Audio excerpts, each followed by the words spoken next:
WHCS Channel 5 presents the Eastern Regional Championship match between the Kecoughtan Warriors and the First Colonial Patriots.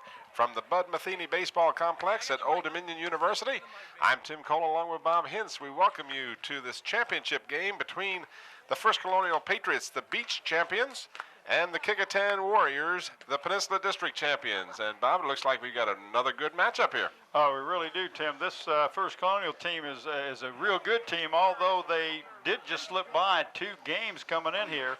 Had to come from behind to beat Lafayette last night, which was runner-up in the district over in Peninsula. But they've got a good team, Tim, but they've started their number 3 pitcher. So I don't know what that signifies. But you want to win so that you don't travel. The winner gets to play here. The loser has to go to Richmond and play the number 1 seed out of the Central Division. Kecoughtan on the other side, Buddy Dunn has done a great job. They're not hitting the ball as well as he wanted to, so he's shaken up the lineup a little bit. He's moved some people around, and as you can see the picture there, the umpires, Buddy's got his back to us. That's Norby Wilson, the coach for the First Colonial Patriots. But we'll see. Maybe this change in the lineup sometimes get these guys batting after somebody different. Maybe they'll do some hitting. Speaking of the lineups, let's go ahead and show the fans at home who will be starting for both of the teams. For the Warriors, first of all, Damon Phillips, Jacob Muski, David Denton, Brett Wheeler, Robert Arredondo, Patrick Roskopf. That's should be an F on the end of the name there. We don't want to misspell Patrick's name. Macy Brooks, Steve Smizer, David Skorupski, and Morocco Brown will be your starting gang for the Warriors. They are 18-4 overall. And of course, this is a rematch of last year's regional championship match between these same 2 teams. And of course, Kecoughtan, if you recall, came away a 2-1 victor in that particular match. And if I may, just to complete the lineup for Kecoughtan, let's talk about real quickly the coaches. Of course, Buddy Denton, Tab Paps, and Steve Irick are the assistant coaches. You see the young man who will start tonight for the First Colonial Patriots, and that is Chris Lally. Here is their lineup: Ray LaFave, Ryan McCoy, Sean Beasley, Nathan Thomas, and Mike Cepedes.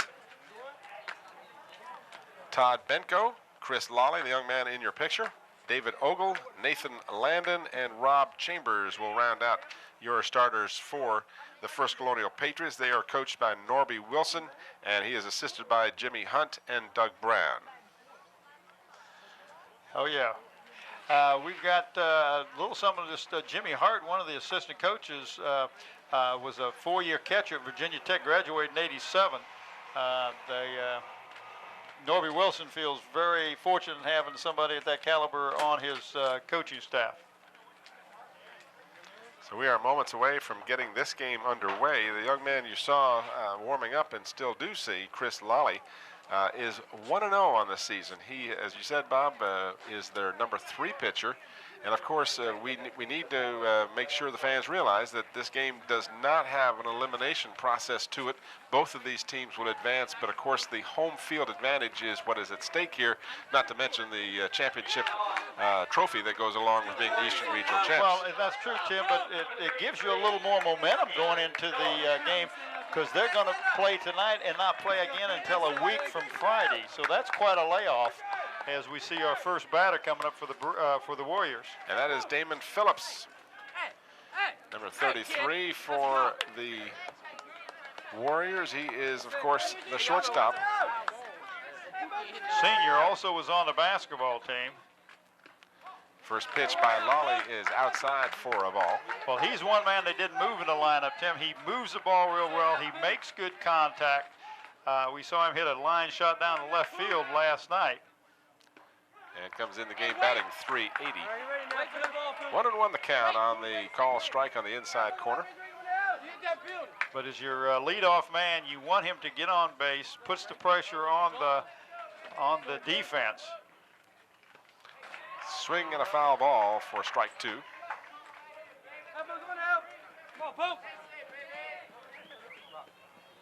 I don't know what kind of a repertoire that the Lolly's got, but he doesn't look as fast as the young men that we saw pitch last night. Jimmy for Anderson for Western Branch was very impressive. And he kind of threw a changeup there that Damon got around on too much, and he pulls it foul down the left field line, so he'll stay with the 1-2 count.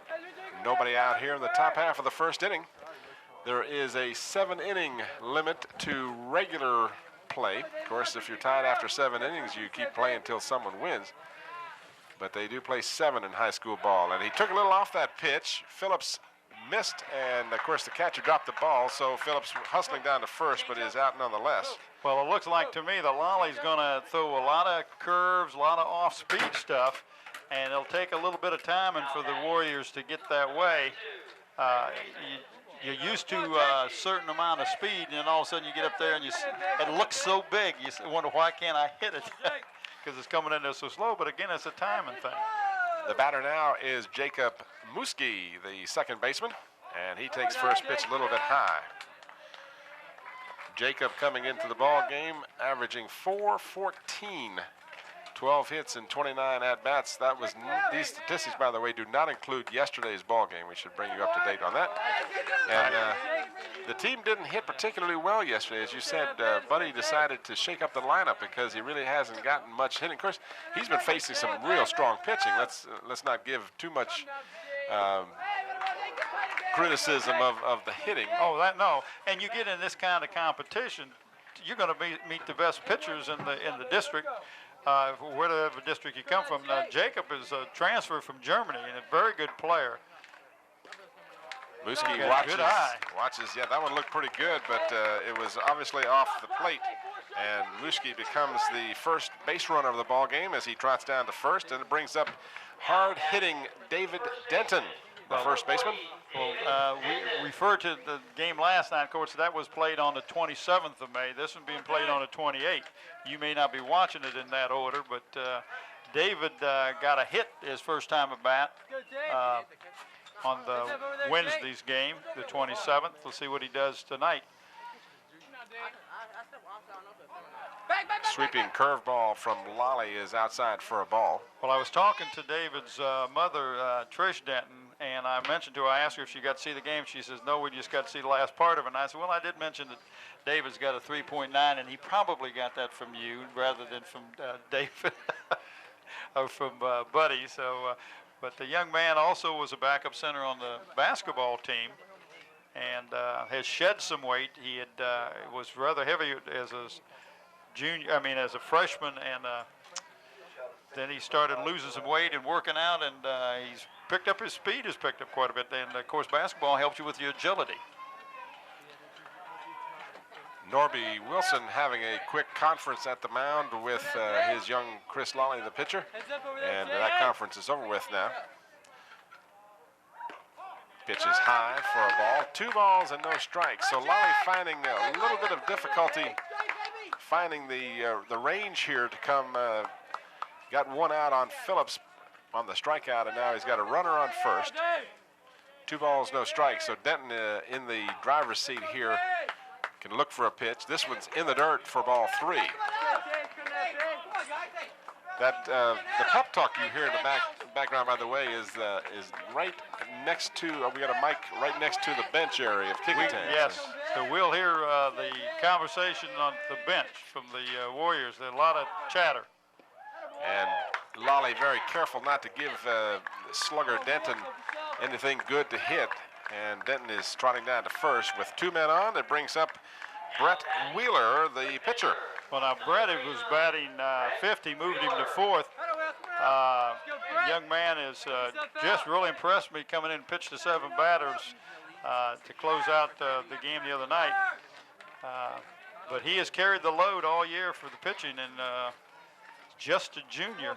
And the people in the peninsula are going to have to look at him for another year if they're playing baseball. 2 men on, 1 out here in the first inning. Both of the runners on by base on balls. Lolly throws high outside. I'm not sure. We haven't seen Lolly before. Obviously, we're watching First Colonial for the first time. But if he is one of the younger pitchers, you know he's got a few butterflies and may have some difficulty finding the range early. Yeah, and I'm sure the coach trying to tell him, listen, you know, just get out there and be relaxed. But you get out there on the mound and oh, that was on the inside corner. Got a call strike from the umpire, and we apologize for not having the boys in blue names, but we just weren't able to get that information, and probably sometimes that's better off if you don't know their names. Well, I think they stayed sequestered until game time. I couldn't find them. 1 ball, 1 strike. One strike to count. See if I can get our director to tone down our return from the van, if that would help you, Bob. I'm hearing you and me real loud.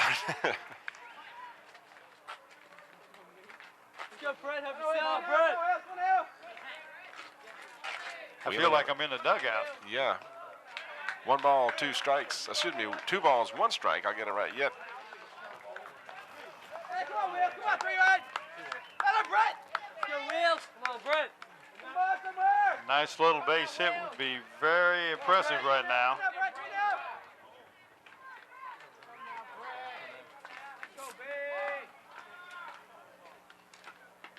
Wheeler fouls it away.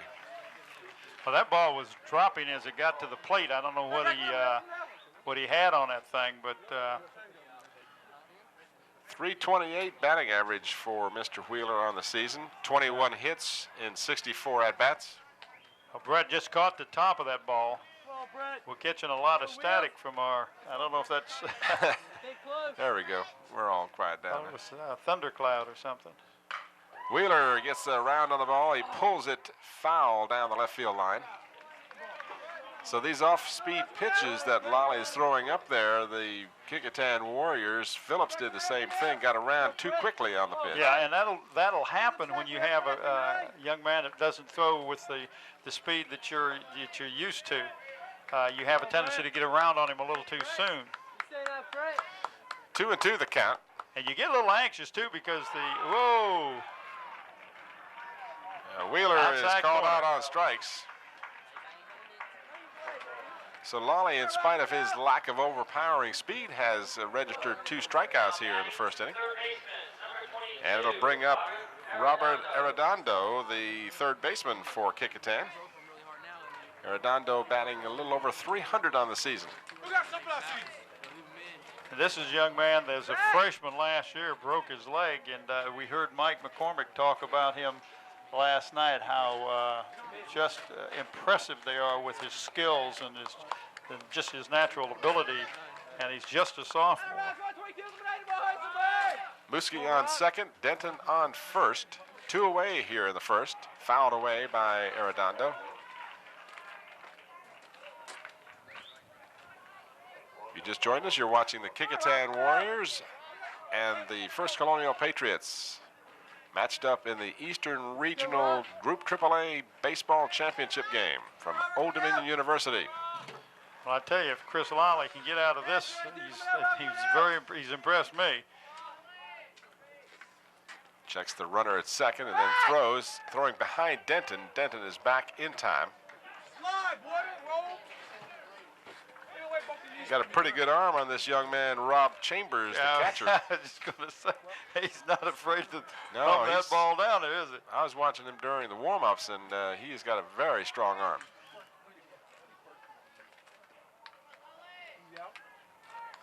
One and one the count. Big looping change-up, and Arredondo would have nothing to do with that.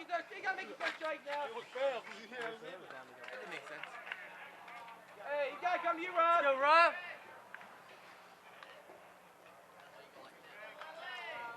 From the stretch, Lolly checks the runner. And this one's hit sharply to the third baseman. Good play by the third baseman over to second. That was David Ogle with a nice play on the hot shot. So Arredondo grounds out third to first to end the first inning. The Warriors threaten. They get 2 men on and leave 2. And after a half an inning, We have no score with First Colonial coming to bat. And leading off for the Patriots will be Ray Lefebvre. He'll be followed by Ryan McCoy and Sean Beasley. There you see a replay of that inning-ending shot as Arredondo got around on the ball real nicely, but Ogle was there for the play. We were talking before we came on the air, and as well since we've been on the air, but the advantage to winning this game will be hosting the first game of the state championships, and of course that host, whether it be First Colonial or Kecoughtan, will be here next Friday. That's correct. This is just a fantastic facility. They've just helped us, our crew set up, and we was able to leave the cords up from one day to the next, so we didn't have to string them again. You and I didn't have to come in and pull cords.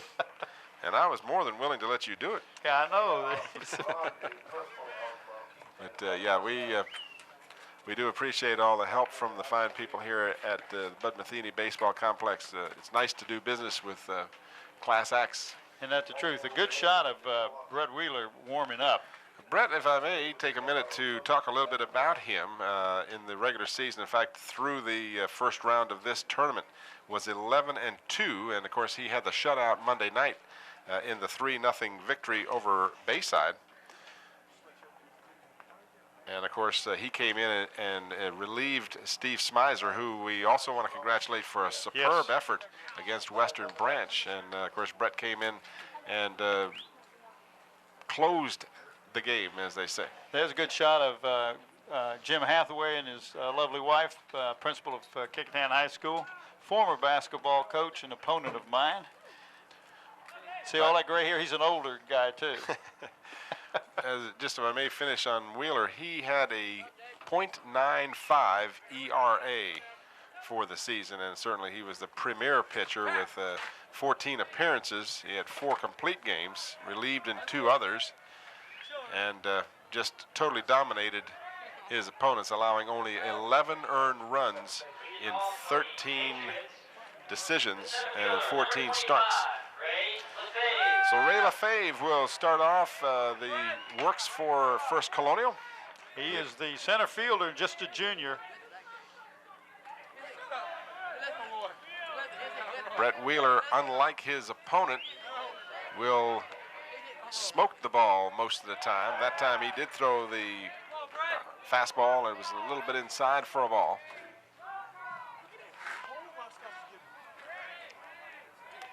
Wheeler, a man who does not like to take time between pitches. He'll work fast, and he throws a strike for a 1-1 count. And I'm looking at the way Buddy's got his defense set up in the outfield. There's a big gap between left center.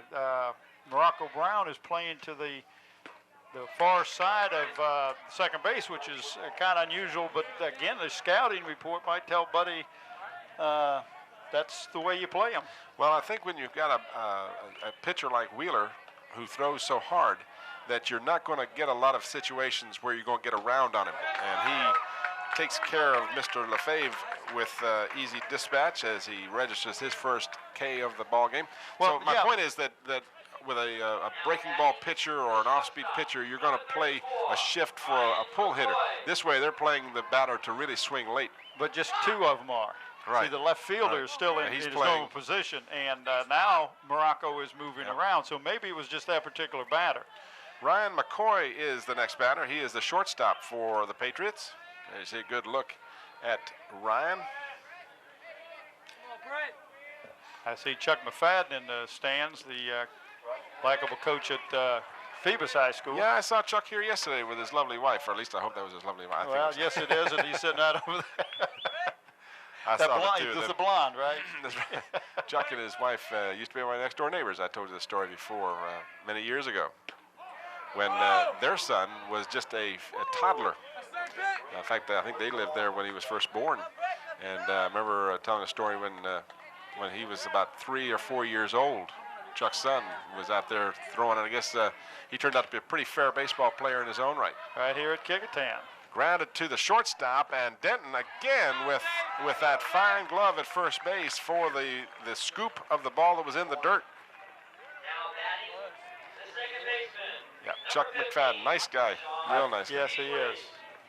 Sean Beasley will be the batter, number 15. He is the second baseman, and of course our director earlier spoke to us off camera about Sean Beasley. Did we remember something about him from football days? Yeah, he's a pretty fair country quarterback, if I recall. Mr. Beasley, what kind of batting average does Mr. Beasley carry into this game? Mr. Beasley, young man can throw a football, I'll tell you that. He's got a 355. Senior, looks like he may be headed to VCU in the fall. To play baseball, I guess. I don't think VCU has a football team. First pitch from Wheeler is high for a ball.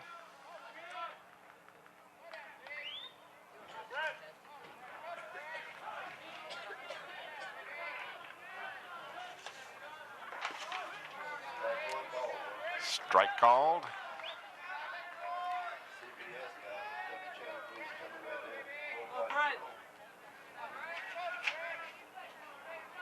Two outs here in the bottom half of the first inning, no score. Ooh, right on the helmet.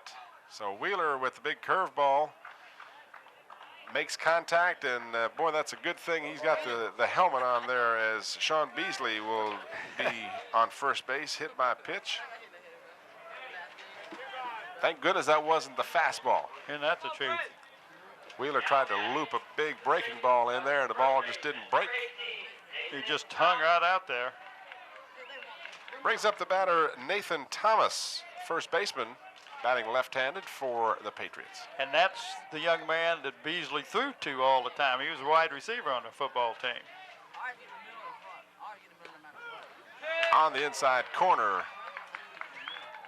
moved Thomas back from the plate a little bit, and the umpire called the strike.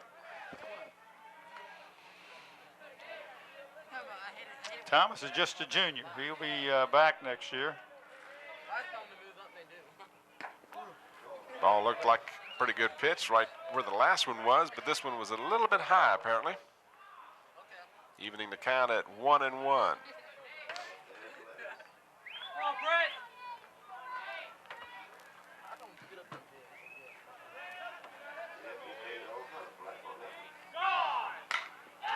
The hit and run in effect. Thomas pops it up left side. It is going to end up foul. A long run for Kecoughtan's Arredondo. He was all the way out there. I was surprised he was able to get that close to the ball. Yeah, I was too, but it was hit and run on. They're trying to get something to happen. Norby Wilson is trying to move his runner.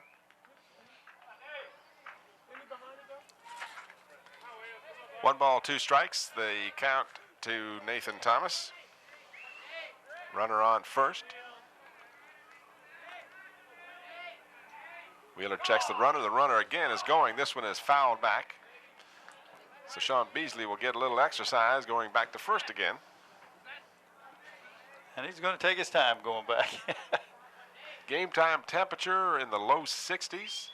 Not much of a breeze. The flag appears to be laying pretty limp out there. Unlike the game we did yesterday, there was a pretty stiff breeze most of the time blowing in. But not a bad night for baseball. A little cool, but the fans are dressed appropriately. Well, I don't know. I saw one young lady with shorts on. There you saw the picture of Old Glory and not moving a bit. Fouled back again, out of play.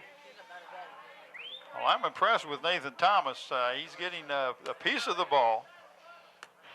We're talking with Mike Keach, our good friend and fact supplier from the Daily Press. Mike was telling me that First Colonial's got some real fine hitting in the 3, 4, and 5 positions, which of course would be Beasley, Thomas, and Cepides.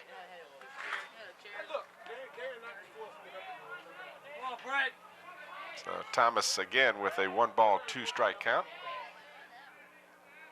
Wheeler off the plate, 2-2. And that may have been a pitch out. Semi-pitch out. Just it could have been, and it might have been one of those situations where they said, "I'm going to throw it outside, and if he swings at it, we'll get him out. But if we don't, at least we'll have a chance to gun the runner if he is going." 2-2. Curveball high for a ball, 3 count. So we've got a full count now on the batter with 2 down. So Beasley will certainly be going on this pitch. He'll be moving on the pitch. You got that right.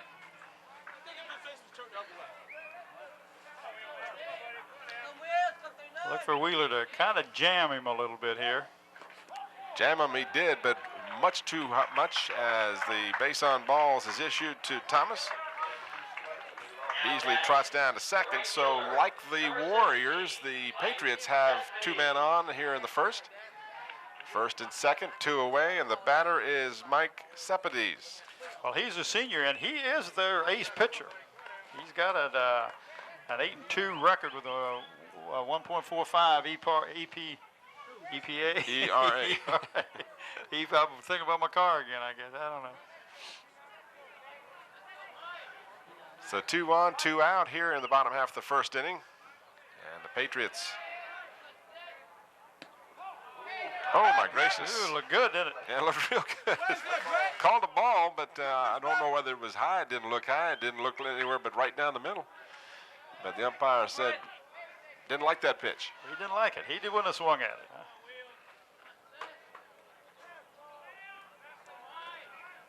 Wheeler checks the runner, and this one is hammered into right field.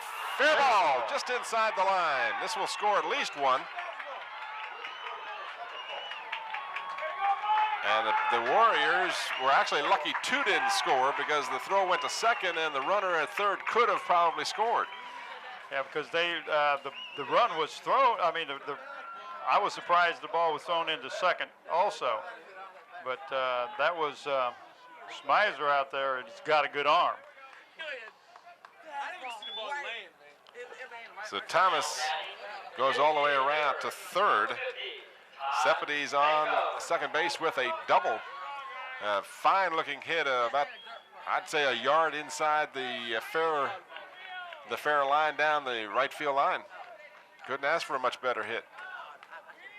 Batter now is Todd Benko with 2 on, second and third, and Wheeler delivers with the curveball for a strike. Well, this young man is just a junior. He's the DH, be batting for the pitcher. But look at the size of that young man. Guess what he does on football? Defensive end. I was going to say anything he wants, probably.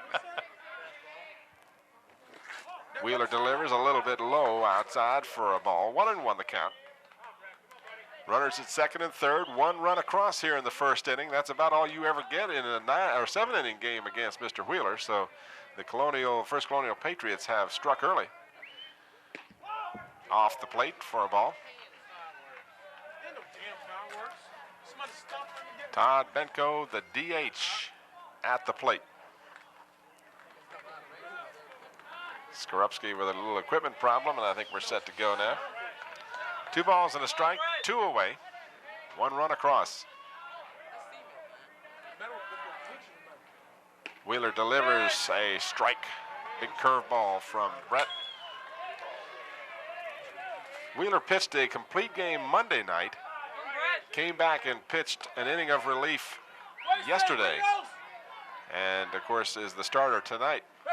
And talking with Mike McCormick, he was telling us that Wheeler, as he gets Benko to strike out at a nice-looking curveball there, but Wheeler needs a little more rest than your average pitcher because he throws so hard. So that could be a factor down the road. Well, and but his curveball will be better, Mike says, as he is, the more tired he is, the better his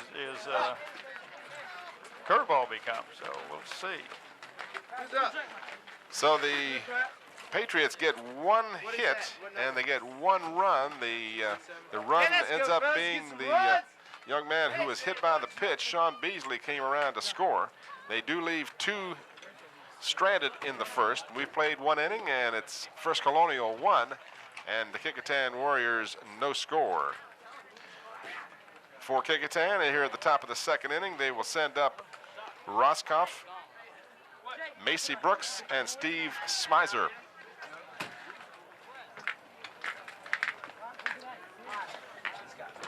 I have a feeling it's going to get a little chilly before this night is over with. That's why you're reaching for your jacket, huh, Bob? Hey, let's go, fellas. Hey, say, fellas, let's go, baby. Yeah, I'm not on camera, so I'm going to put my jacket on. Yeah, see, Charlie Brown is here with his faithful every Kecoughtan contest will be at. You'll see Charlie Brown. Well, here's some other Kecoughtan faithful there. You see Revis Conrad. Kurt Newsom in front of him. Kurt Newsom, yep, the football coach over there.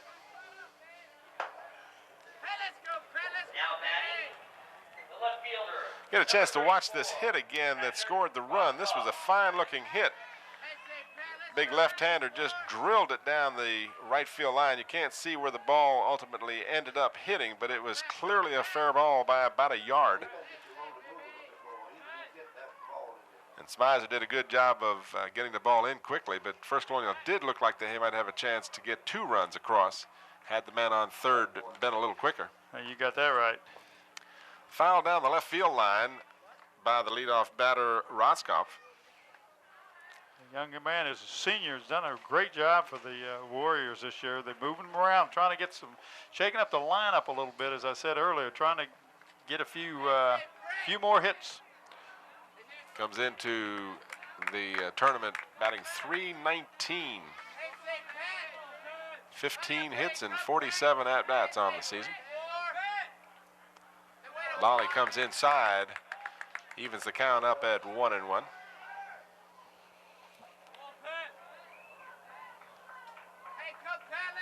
Good look at young Chris Lolly. And this one is hammered to left field. It is hooking into the corner and caught in fair territory for the first out. So good distance from Roscoff, but he ends up flying out to the left fielder. Well, that was about 300 yards. It's 325 down the line, and he probably was really close to 300 on that, don't you think? I believe you're right. He just got under the ball a little bit. And this brings up your DH, Macy Brooks. I talked about him last night, he's offensive on the baseball and defensive specialist on the basketball team. DH batting for Morocco Brown.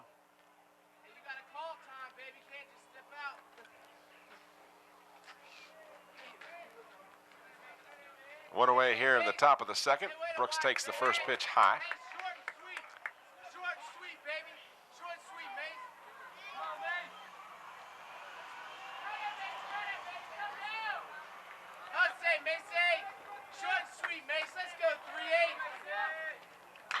Brooks hammers the ball between the first baseman and the second baseman for a hit.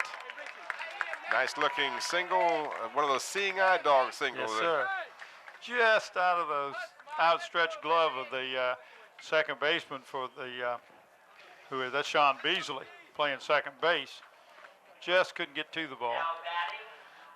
Brings up the batter, Steve Smizer. Steve had an excellent afternoon against Western Branch. Pitching, just did a superb job. Steve comes into this game batting .264. 1 on, 1 out here in the second. This young man is on a National Honor Society with a GPA of a 4.0. Doesn't get much better than that.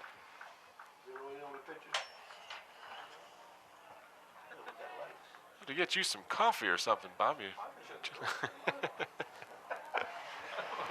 Shut the door, the lights came on. Yeah, turned the light on and the door shut. Didn't touch I thought you closed the door and the light came on. No. Lolly paying close attention to Macy Brooks. There you see him with a pretty hefty lead off of first base. Of course, that's kind of a misleading shot because he's not quite that far off the bag. So Smizer takes the second pitch for a ball, so Lolly gets behind on the batter. Roscoff hit him deep to left to open the inning for the first out, and then a single by Macy Brooks. Almost got caught going off of first base a little early there. Smizer with the count in his favor. Throws high, 3 balls and no strikes. Brooks back safely to first. Again, Chambers has a real good-looking arm. He really gets that ball down to first in a hurry. He does that. 3-0 the count.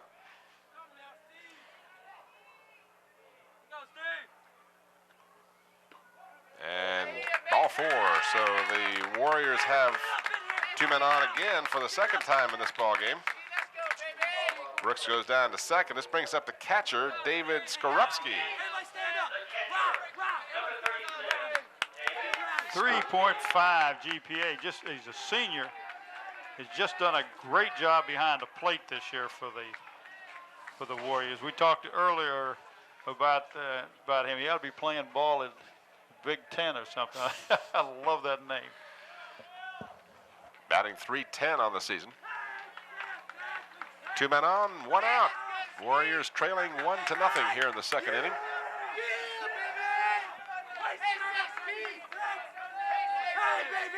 Chris Lally checks the runner at second, throws a looping curveball up there. Nothing on that pitch at all. And Skorupski takes it for a ball. And Norby Wilson is going to trot out and talk to his pitcher again.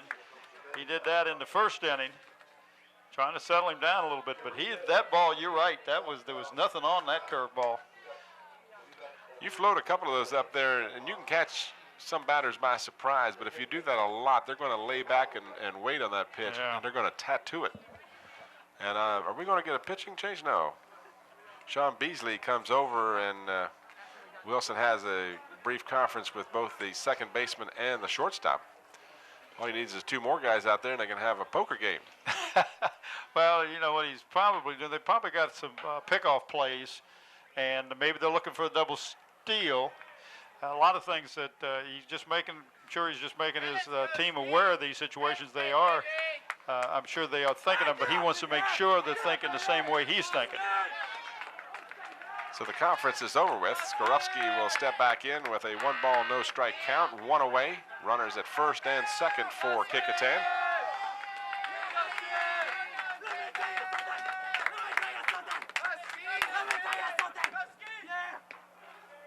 And a strike on the inside corner. Umpire a little slow making the call. It looked like a pretty good pitch, and it was called a strike.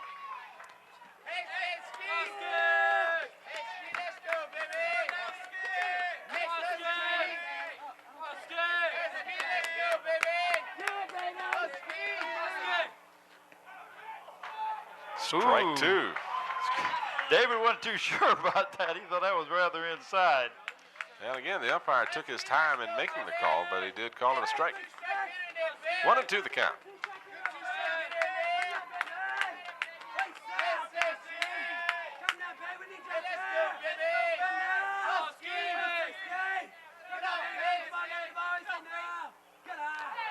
High and inside for a ball. 2-2. Well, you know, being a ball player now, David's behind the plate. He saw all the pitches that were called balls and strikes when Wheeler was pitching. All he wants the plate ump to do is be consistent. Call them the same both times. He waits on this pitch, pops it up, and the shortstop will make the grab for the second out. So that was Ryan McCoy with the pop-up from Skorupski. And it'll move to the top of the order. Now Damon Phillips will be the batter with 2 away and 2 on. Phillips struck out his first time up. Warriors have had runners on first and second each of the first 2 innings. Damon, the second team all-district shortstop. He's not sure where he's going to go to college, but he'll either be Old Dominion or Campbell, even CNC. He's one of the team captains for this Warrior baseball team.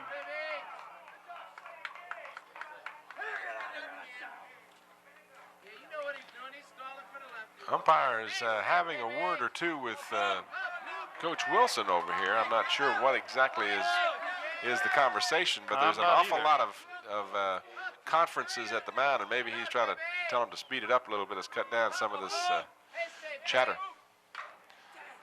Popped up, it'll go out of play down the left field line. I tell you what, the Warriors are trying to kill that ball. If they just meet to get a nice single, they'll catch themselves a run or two. They are a very good hitting team. They proved that all through the district. The last few games they haven't hit the ball real well, and that's what has got Buddy concerned a bit. Yeah, team batting average of .315. Not shabby. Curveball inside for a ball. 2 outs, 2 on, 1-1 the count. 1-0 in favor of First Colonial.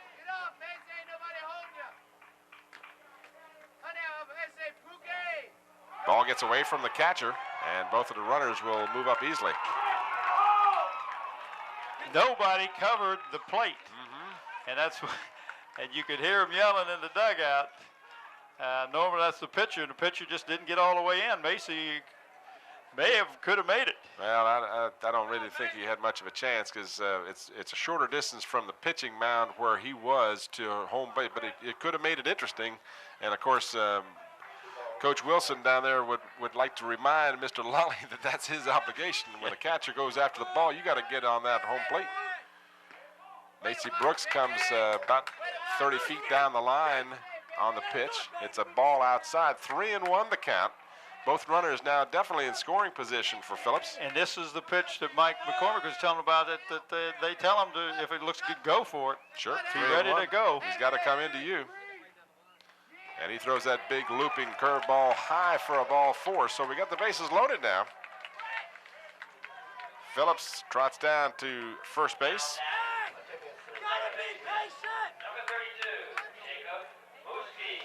Muski, somebody talked to him. Yeah, Mike Teach probably told him.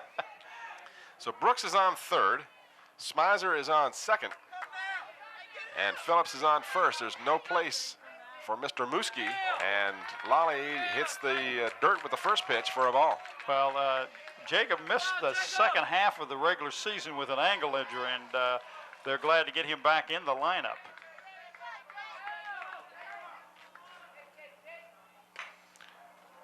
Hit foul down the third baseline.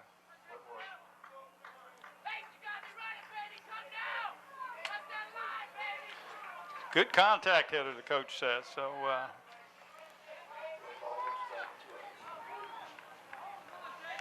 1-1 the count. Chambers looks over to the coach for the call of the pitch. Lolly delivers in the dirt. I tell you, if the ball gets by the catcher, there will be a score. There's a long way from there to the fence. Yeah, when you're used to watching the games on the peninsula at the fields where the teams play, they have little or no room. But this one is popped up to the left fielder for the third out. So getting under the ball was Muski, and he pops up to end the inning. Warriors again threaten. That's 5 men left on after 2 innings. Well, you feel like you're wasting some scoring opportunities if you're the Warriors. You've got 5 runners that you've left on the base. You had 2 on with 1 out in the first inning, 2 on with no out this inning, and then finally fill the bases up and still can't get anybody in. As we can see the last out where Jacob Muski hit the ball very high. Left field had very little trouble with that. That being Nathan Landon down there playing left field. For the Patriots in the bottom half of the second inning, they will send up David Ogle, Nathan Landon, and Rob Chambers, the 7th, 8th, and 9 batters. You just have to wonder how many times the Patriots are going to dodge the bullet here with 2 men on and 3 men on before this performing a team like Kecoughtan who can hit the ball extremely well just haven't done so in this tournament. But you got to know sooner or later they're going to break loose. See some of the fans on hand for this game, a pretty good crowd. I mentioned yesterday that kind of a paltry crowd yesterday. Of course, it was early. There's no reason not to have the stands filled for this game when you consider both of these schools have rather large enrollments. It's a 30-minute drive over here at worst from the peninsula. You know, it's a shame that they just show a little more support than they do. Yeah, I'm very surprised. I thought there'd be a lot bigger crowd because the game that we did the other night started at 5. This is a 7 o'clock game, so you're not fighting traffic coming over here. Well, you know, football and basketball gets the big crowds. Ogle leads off and hits it back up the middle. Fielded by the shortstop over to first for the first out. A nice play.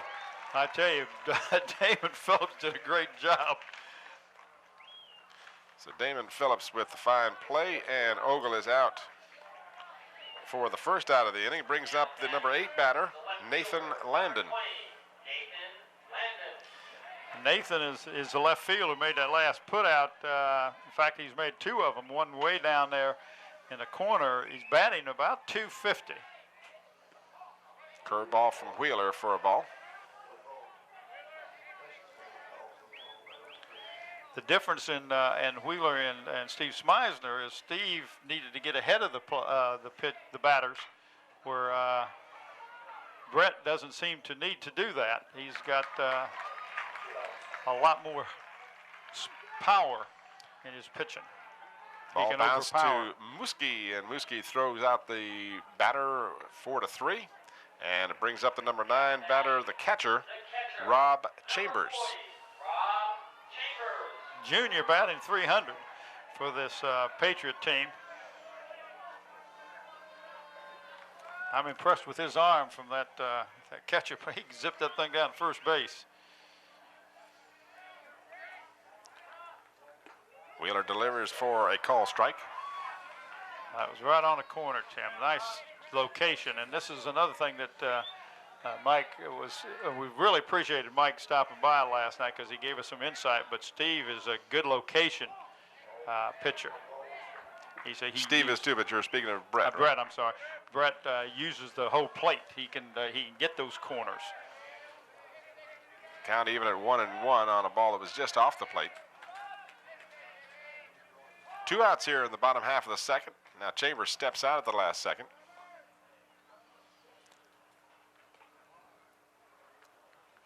Trying to upset the rhythm a little bit of the pitcher. That's not a uncommon characteristic of some batters. This one is hammered fair down the third baseline. Just got by the third baseman Arredondo, and it gets by the left fielder. And it's going to be a triple, or at least a double and an error. Nice looking hit from Chambers. It really was, Tim, and that puts a man in scoring position with 2 out, and they put in a courtesy runner, number 41. Comes, you'll have to read that. 41 would be Billy Lopau, or Lipau, or Lipo, or take your pick. And this brings up your number 1 batter, batting 350, center fielder. Haven't seen an official score on the ball. To be honest with you, I was looking out there and didn't see exactly what happened on the misplay by Roscoff. Well, it hit the fence and it bounced at a different. And he was not playing the angle when it hit the fence down there in the corner, and they had to chase it to the deep corner. So they'll register that as a triple, a hit all the way for Chambers. 2 away, and Lefebvre swings and misses. And that was not a good pitch. If you're the batter, you say, oh, no, one after a bad one. But that's what that curveball that Brett has will do to you. Well, the curveball sets up the fastball. Yes. Wheeler delivers. This one is hit right back to the pitcher. Over to David Denton for the easy out. And with the triple, the lone hit of the inning, the Patriots leave a runner. So we've played 2 complete innings now, and our score remains 1-0 in favor of First Colonial. There you see the hit just past the outstretched glove of Robert Arredondo. Just a hit all the way. It was a fine looking play. There you saw the ball got away from Roscoff all the way to the fence, and I had visions for a moment there of an inside the park home run. Yeah, I did too, because it looked like he had a little problem when I first saw it, that he had a little problem picking the ball up. But fortunately for the Warriors, the triple goes for naught as the runner is stranded to end the inning. And for the Kecoughtan Warriors to lead off the third inning, they will have David Denton, Brett Wheeler, and Robert Arredondo.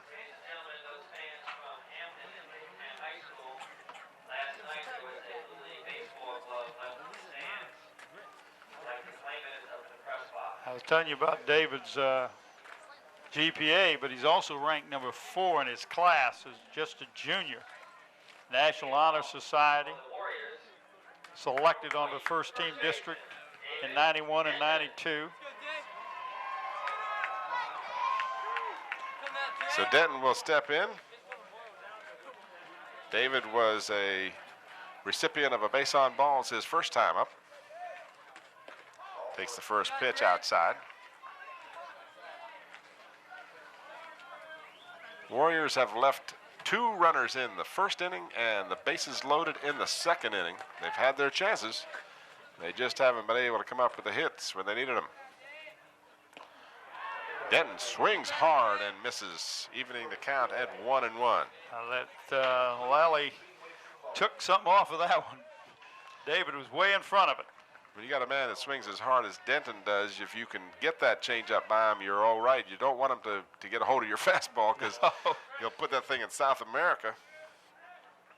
Denton takes the pitch high, 2 balls and a strike. Leadoff batter here in the top half of the third inning. You're watching the Eastern Regional Championship game between Kecoughtan and First Colonial. Denton swings and misses. He's going to screw himself into the ground. He swings so hard. He really is trying to get all of it, isn't he? Count even at 2-2.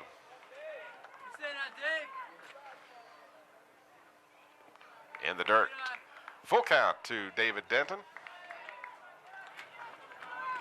I'm Tim Cole along with Bob Hintz. We're here at Bud Metheny Baseball Complex on the campus of Old Dominion University. Hope you're enjoying the ball game. Winner of this wins the championship of the Eastern region. Fouled away by Denton, caught Chambers on the hand. Well, you know that hurts. If you look at a catcher's, he'll have bigger knuckles than everybody else. They're always catching it, and he's shaking it off, but that stung a little bit. Oh, I guarantee you that stings. Caught one game in my whole life and never did it. I wouldn't do it. It's got to be a little crazy to get behind the plate. Yeah, they caught me at a weak moment, but I'll never do it again. Denton gets a hold of this one, hits it deep to left center, but the center fielder drifting over has room. Well, if that had been down the line, that would have been out of here. Ray LaFave drifted over and made the easy catch. That was about 350.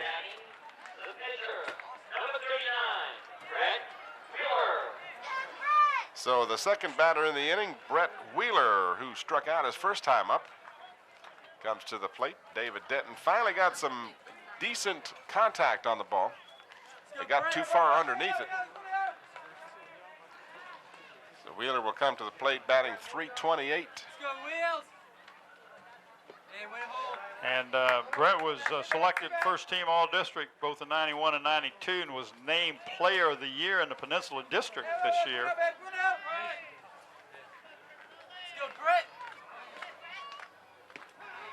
Strike called.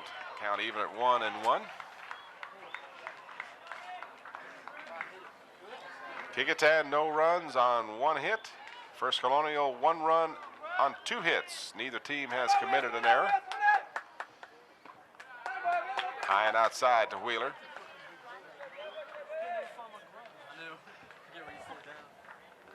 Let's go, Brett.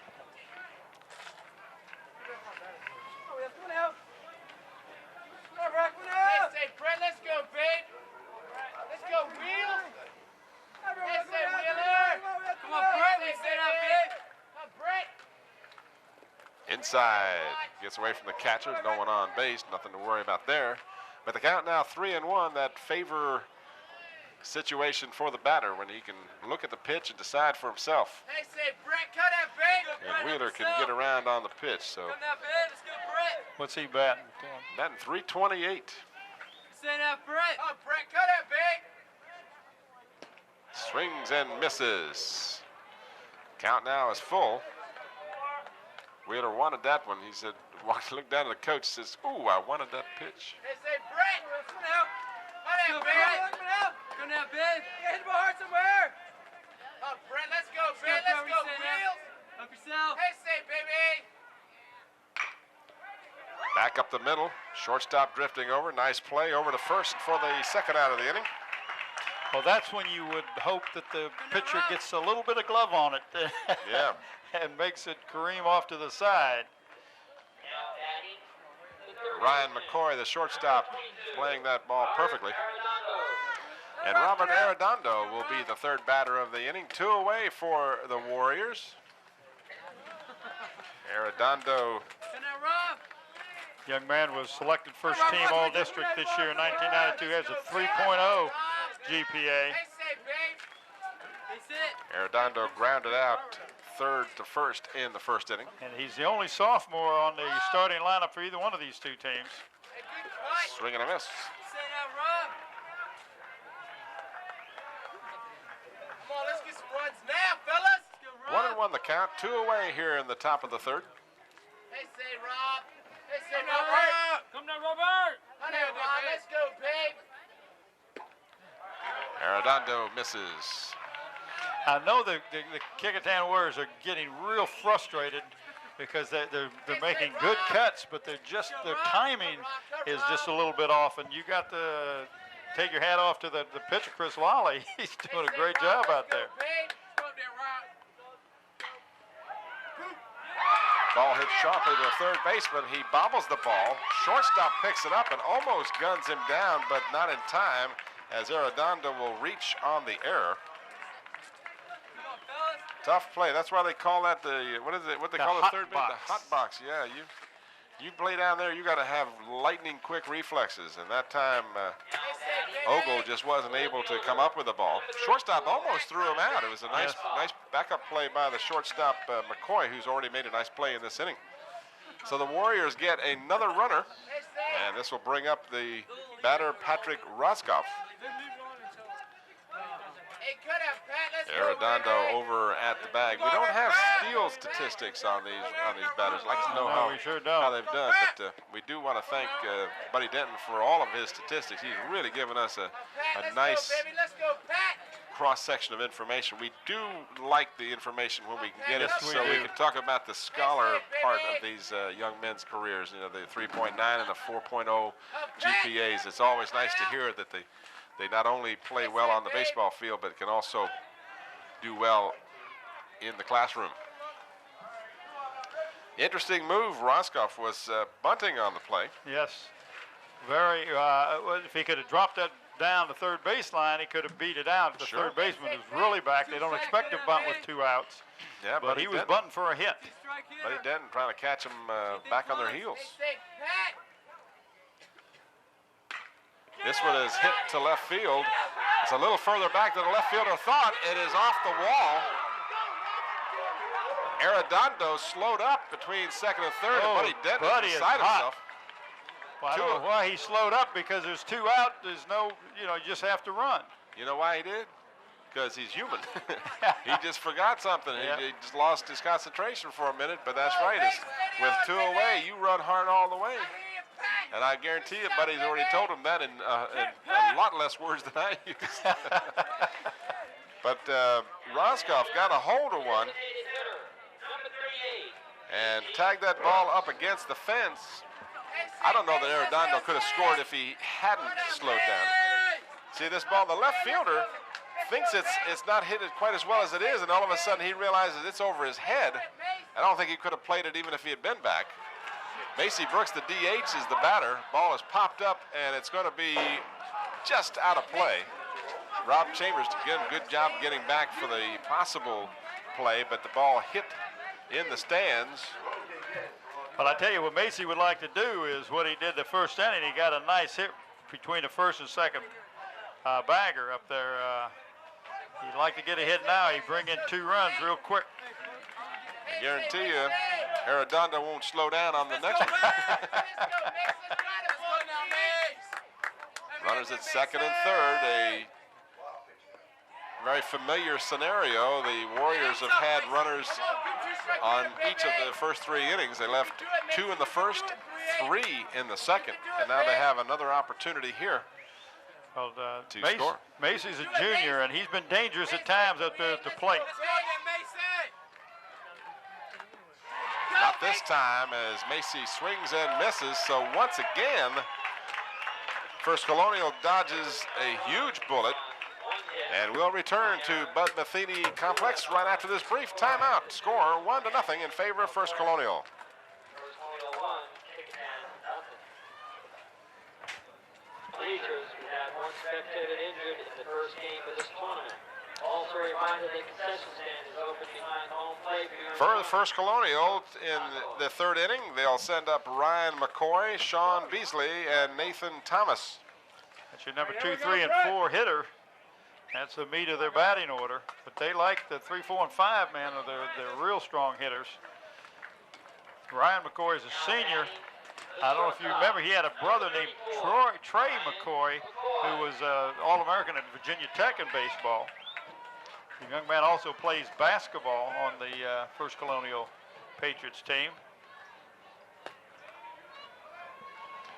There you see Brett Wheeler set to pitch here in the 3rd. Wheeler delivers just off the plate for a ball.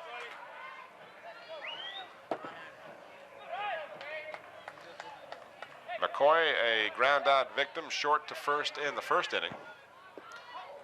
Wheeler's curveball is outside for ball 2.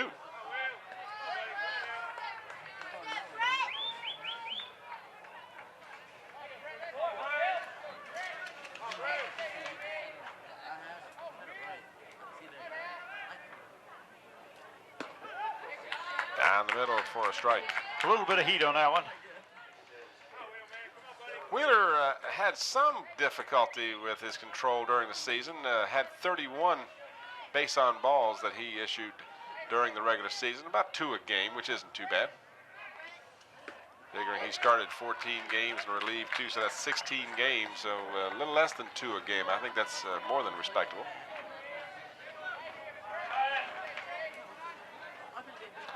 Two and 2 the count to Ryan McCoy, the leadoff man in the the bottom half of the 3rd inning. First Colonial leading 1-0. Swing and a miss. So the 2nd strikeout victim of the game for Mr. Wheeler. During that season, speaking of bases on balls and strikeouts, Wheeler struck out 126 batters in those 11 victories. Yeah, I tell you, he's got good control as far as placement of the ball. Mike was telling us this young man, Sean Beasley, number 15, we talked about him being a quarterback. He's batting .355, so he's not a slouch at the plate at all. Beasley would question the control that Wheeler has from the 1st inning when Wheeler beamed him. Yeah. Well, not intentionally by any means, but well, he just lost that curveball handle and popped it right in the helmet. Fortunately, it was a nice slow breaking ball, and Beasley was none the worse for wear. This one is a little bit low. Gets away from Skorupski. 2 balls and 1 strike to count to Sean Beasley, the 2nd batter here in the 3rd inning. Wheeler has not been overpowering per se, but then again, he's facing a very strong batting team. Yes, he is. This is a good First Colonial team. They hit the ball right well. Count now runs to 3-1 on Beasley.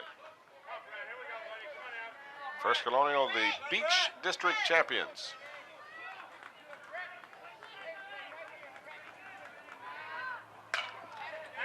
This is hit foul down the right field line. Not far enough to get close to that little convertible over there. I got the door open here just to make sure. I'm keeping a close eye on that. Full count to the batter.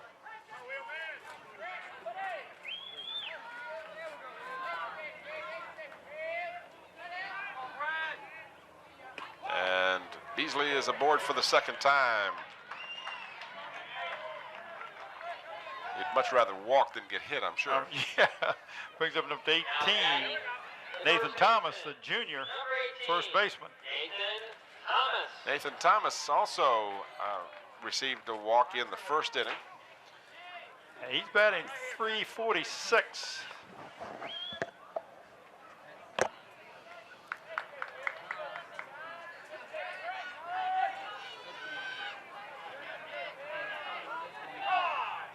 Wheeler's curveball is in there, and Beasley easily steals second. I said in there. Actually, I believe the umpire made that call a ball, which I thought it was a good-looking pitch, but I guess it must have been a little low. Yeah, I see on the scoreboard it's a ball. I thought it was a good pitch, too. If you're gonna steal, you want to get a good jump on it, but if the pitcher throws one of those big breaking curveballs, well, then that gives you an extra step getting down to second base. So I was correct. The umpire has signaled to the official score to change the count. It is 0-1. This one is fouled down the left field line. So that was a strike call. And the count now is no balls and 2 strikes to Nathan Thomas.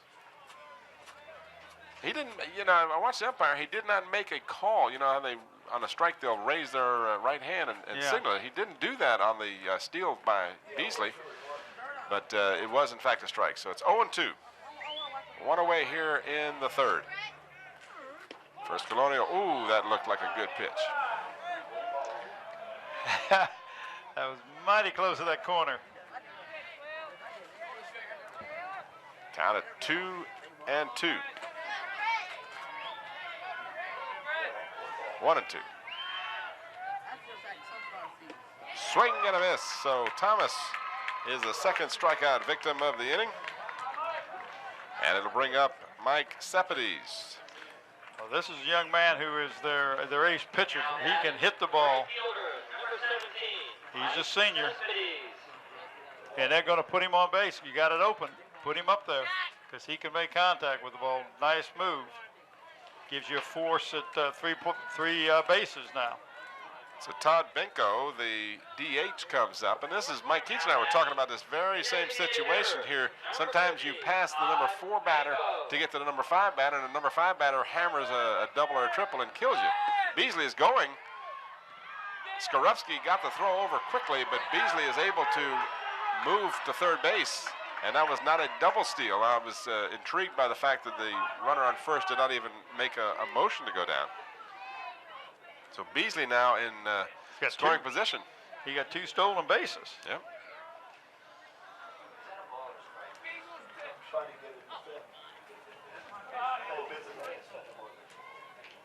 think it was.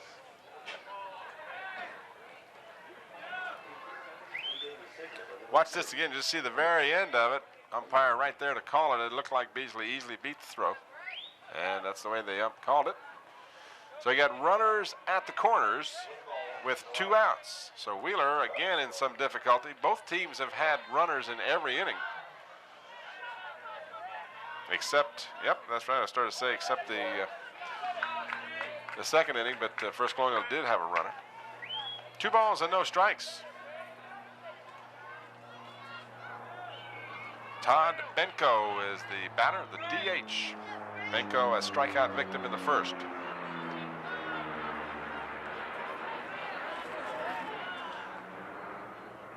Wheeler delivers a call strike.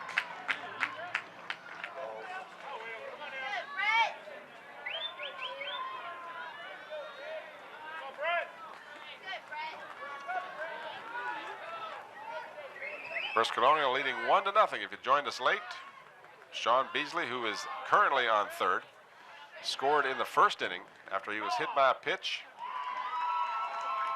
Strike 2, 2-1. Skorupski faked to throw down to second, but with Beasley's speed, you don't want to try and throw to second. You don't mind if that runner goes down there. No, it takes away your forced play, but you got 2 strikes, you got a 2-2 count. Deuce is wild. 2 balls, 2 strikes, 2 outs.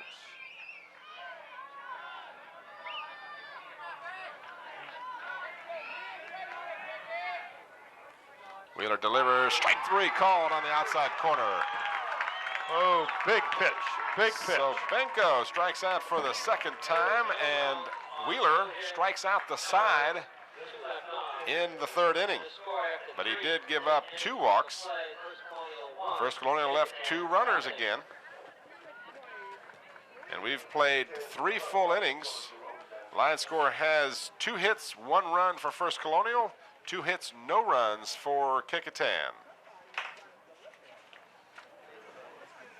Again, I remind you, this is a 7-inning game, or I should at least say scheduled for 7 innings. There you see the Kecoughtan Warriors huddling here, trying to get the motivation going. A little pep talk on the way.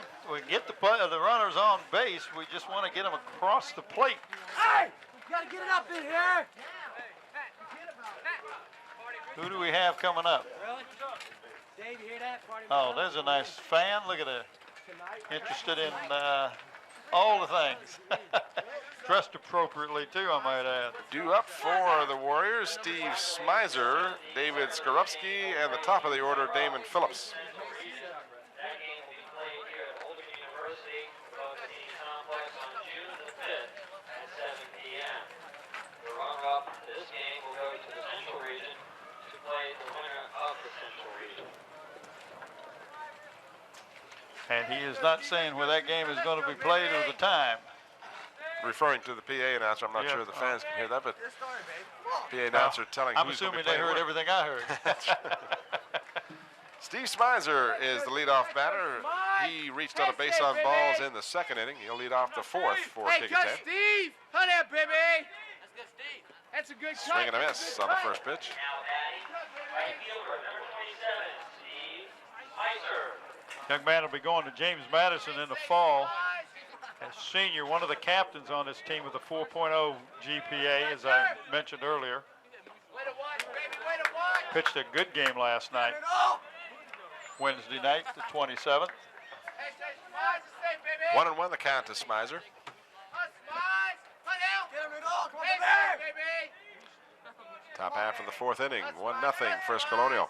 Way to watch, baby. The Patriots have been in 2 one-run games. They won the opening game against Manor 3-2, and then defeated Lafayette in the bottom of the 7th to get into the championship game 4-3.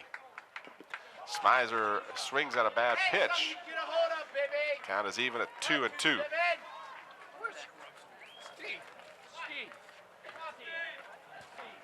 Skorupski and Phillips due up after Smizer.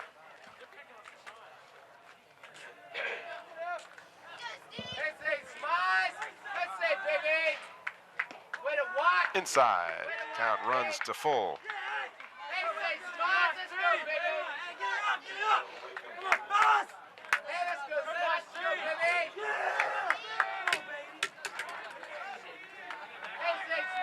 .264 batting average coming in. Smizer hits this one deep in the gap. Left fielder drifts back and can't get the ball. It's off the wall. Smizer round second is heading for third. He'll make it easily on the triple. What a nice hit by Steve. Whoa, I thought that might be out of here. I didn't see where it hit on the fence, but it really caught took a bounce and gave him a triple. You just know sooner or later these Warriors are going to uncork a few. They've had some pretty long balls hit off of Lally. That one, of course, the second one to reach the fence. And Skorupski will come to the plate. He popped out to the shortstop in the second inning. But now the Warriors with nobody out with a runner on third, and gives you lots of options. Buddy says this young man is the best all-around catcher in the district this year. And that's saying like Bethel High School had a real good catcher. This young man did a great job stepping behind a plate this year. He's headed up north. He's going to go to college. Going to study journalism. Skorupski took the first pitch for a strike. Swings and misses on the second. So Lally is quickly ahead of the batter. The Warriors with 3 hits now have had runners in every inning. Have left 7. high and tight on Skorupski. He felt that was going to catch him. Mighty close. Ball and 2 strikes the count. Steve Smizer with a leadoff triple on third. Skorupski nails one down the left field line. This one might be out of here. It is. Whoa. You're right. It was just a matter of time before they started connecting. 2 runs. So Skorupski got around on one and kept it inside the foul poles. And he nailed that one. That one hit about 335 feet. Here's your replay. Skorupski got a curveball and just nailed it. Curveball. Left fielder. Young man on third, Smizer says, he says, I'm going to get in. Even if he catches it, I'm going to score. We may have a change in the pitching. I think you're absolutely right, as Lally will come out of the ball game, and coming in will be number 16. That is Dan Cochran, if I read my program correctly. Number 16, Dan Cochran. So the Warriors finally solved Mr. Lally. Lally did a pretty good job, only allowed 4 hits, but the home run was all Coach Wilson wanted to see. Well, he had a triple and a home run. It's just a shame that the Warriors had so many base runners in the earlier innings and got nobody across. But Norby Wilson says, I'm going to change. Watch the triple. This is the one that Smizer got. Smizer hit this one a ton. So 2 up against the fence. Watch the left fielder going back, and it actually, he jumped a little early. The ball actually stayed in the park. Got away from the fielder, and Smizer, showing good speed, raced all the way around to third with ease. So it was just a matter of time before Chris Lally was going to be in the showers. Well, the coach has got to be pretty good. He pitched 3 good innings, allowed, 1 hit, and no runs, let a lot of people on base, but you know, is your number 3 batter pitcher. Well, he ended up giving four hits, but yeah, for the first 3 innings, he was pretty strong. He kept them off stride, and I think that was the effective part of him. But you could just see that they were starting to time him. Yeah. Well, this brings up the leadoff batter. Damon Phillips will be the batter with the bases completely cleaned off. And Phillips takes first pitch from the left-hander Corcoran, a ball. Nobody out here in the top half of the 4th inning. 2 runs across for the Warriors, and they have taken the lead 2-1. Corcoran delivers low for a ball. Second team all-district shortstop. Talked about him. He will be going to college, not sure where. Young man will be an asset to any school he plans to attend. You mentioned earlier he was considering ODU. This could be home field for him for 4 seasons. He could say, hey, I love this field. Well, this is truly one of the nicest facilities that you'll see anywhere. College facility, you know, most colleges would kill to have this nice facility. Yes, boo. Phillips takes a strike. 3-1 the count. This is the one you're looking for. Maybe you can put a little pressure on this pitcher right off the bat. He doesn't want to walk anybody, but he doesn't want to give Damon anything good either. Phillips already shown that he can swing the bat. Appeal down to first. The first base umpire says he went around. So it is, in fact, a strike. 3-2 the count. Didn't look like Phillips really went around very much. I didn't think he went all the way around, but that was a high pitch. First base ump did not hesitate to call it. This one's fouled out of play down the first base line.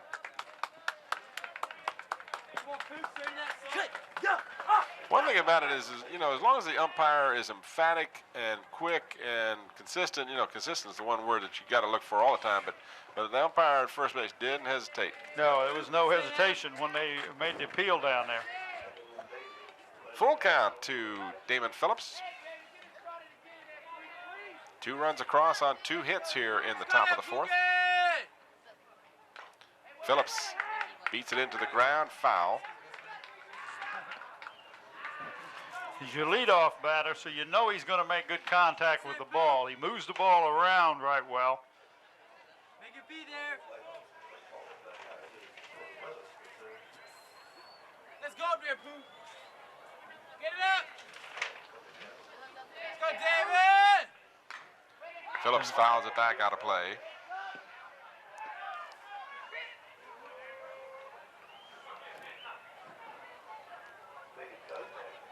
Let's go, Pooh.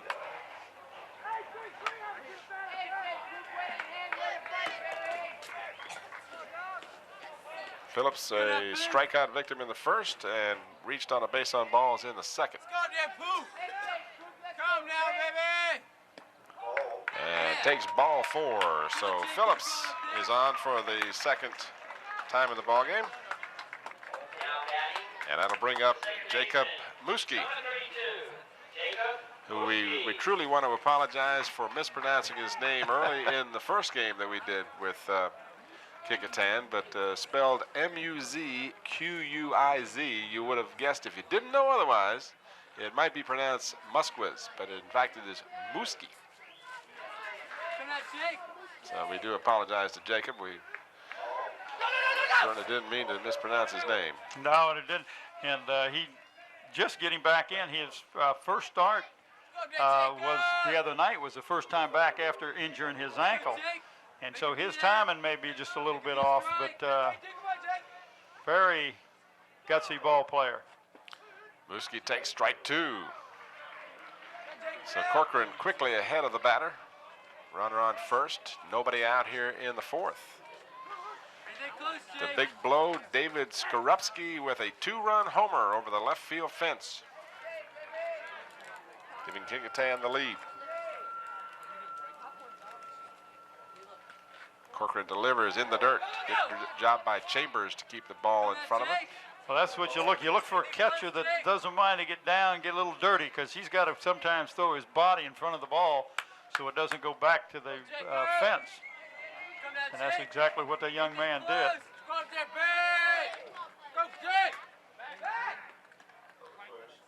Throw over to first. Runner's back easily.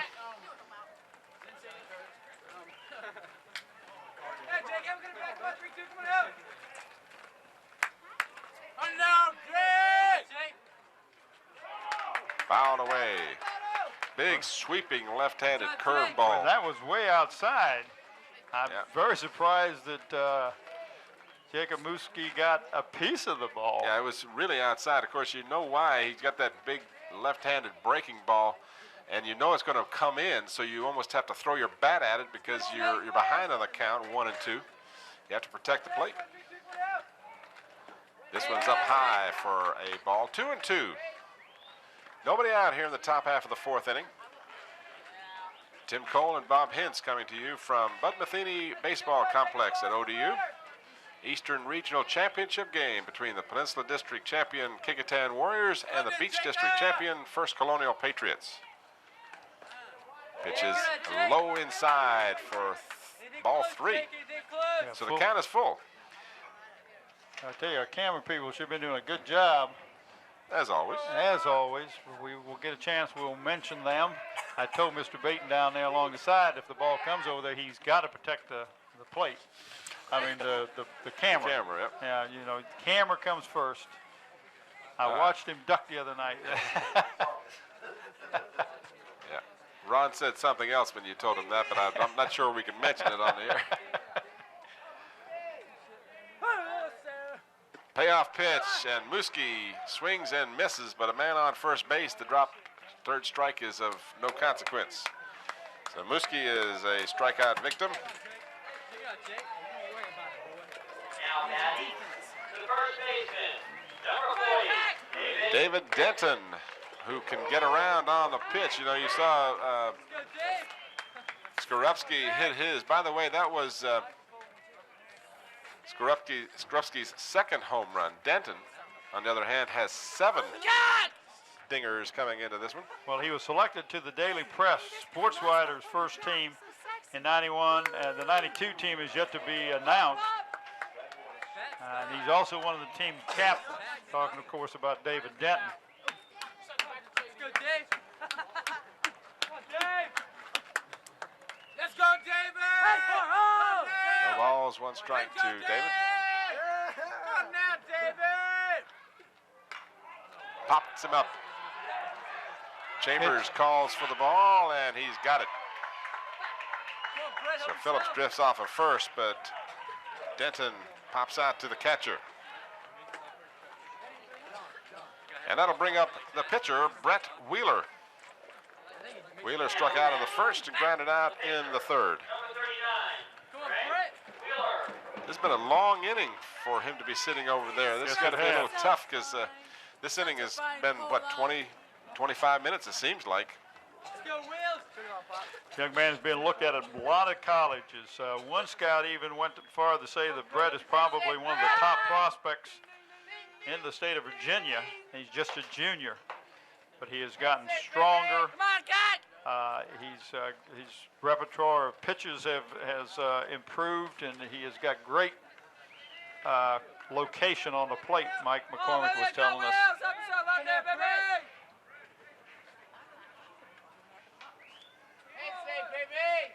Corcoran, the left-hander, delivers. Wheeler shows bunt, but backs away from it.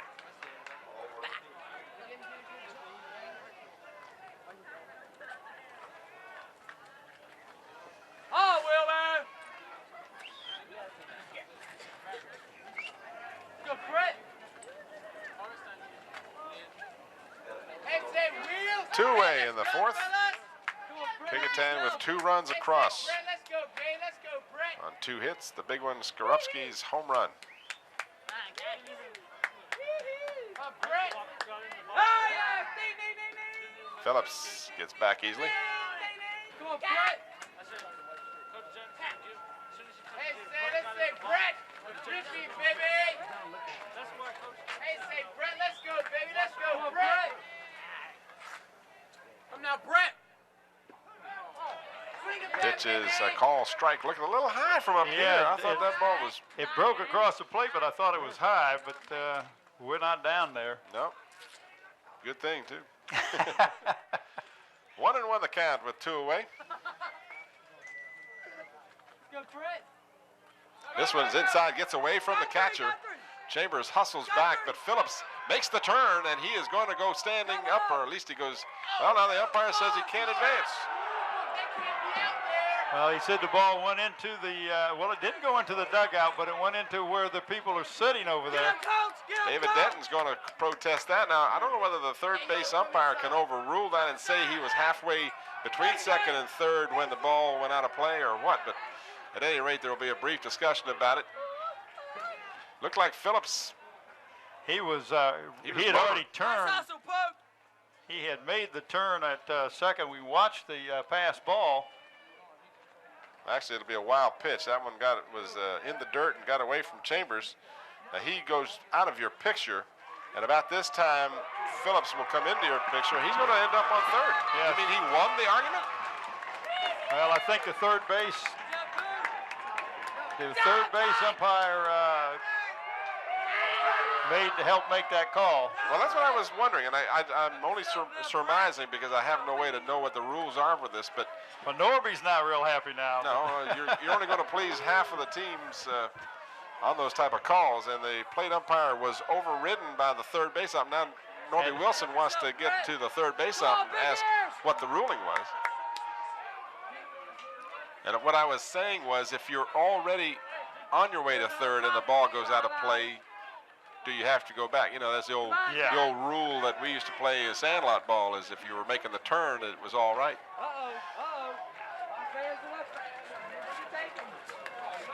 And this Interesting, you know, very rarely do you see an umpire get overruled like that. And you can see right there, Norby is not happy at all. Now he's going to go out and talk to the second base umpire, and he's going to say, go back to the bench.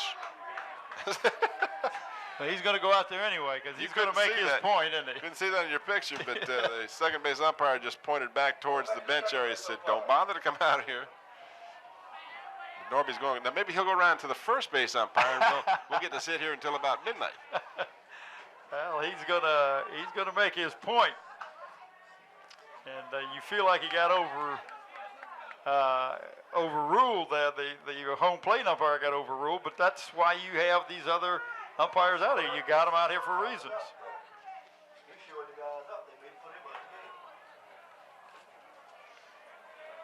Well, he hasn't questioned the parental heritage of any of the umpires yet, obviously, because he's still in the ballgame.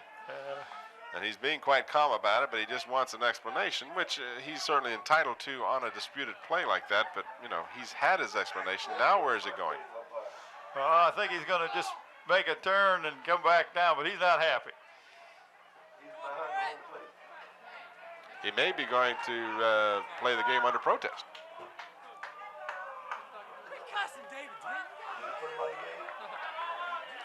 No, I don't think he's been thrown out. He's trying to find somebody on his side. It looks like he's pleading He's looking his case. for a rule book. Yeah, he's that's the groundkeeper, or has something to do here at Old Dominion, because he was talking to Norby when I first got here, and they were talking about the different, because you have different ground rules at different complexes. So I'm sure that's why he was. He said, I got to find somebody.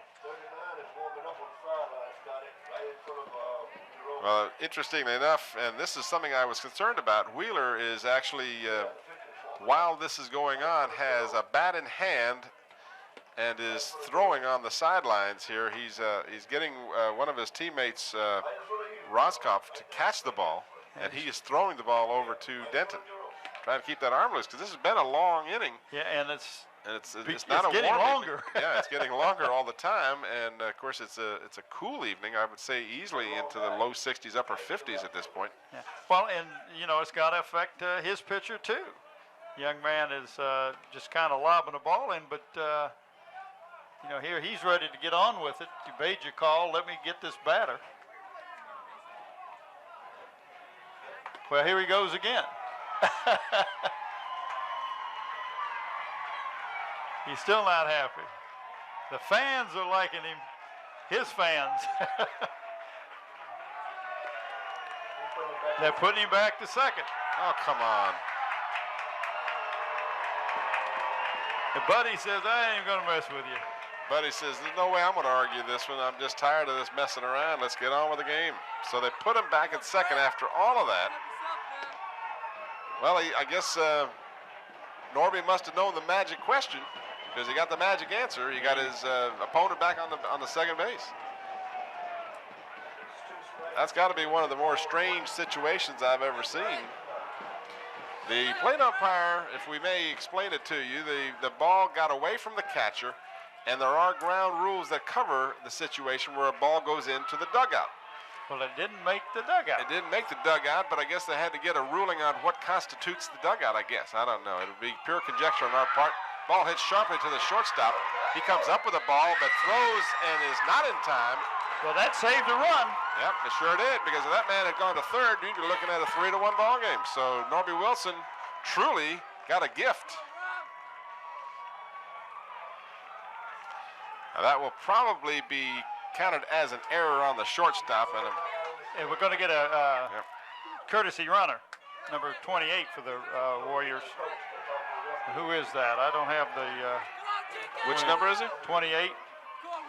28 would be Chuck Payne. Or is that Chuck?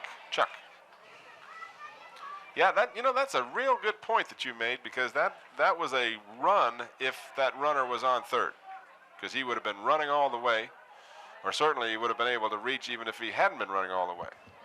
But also the people may have been your second, your third baseman and your shortstop would have been playing a little different position too with the runner on third. So what ifs are always up for discussion. Now we're going to have another pitching change. This looks like number 18. Number 1 on your scorecard, number 18 is Nathan Thomas. So Thomas has moved. Oh, I was afraid of this nightmare. We're going to. This young man, number 18, is the closer. He plays first base, so they'll have to have somebody come in and play first base for him. But he closed the first 2 games of this regional tournament. It's a little early to bring in your closer, but Norby Wilson's got the inside track on everything else around here, so I'm not going to question him. I'm not either, because he saved himself a run for sure with his argument. Get ready to come home, guys. Third base.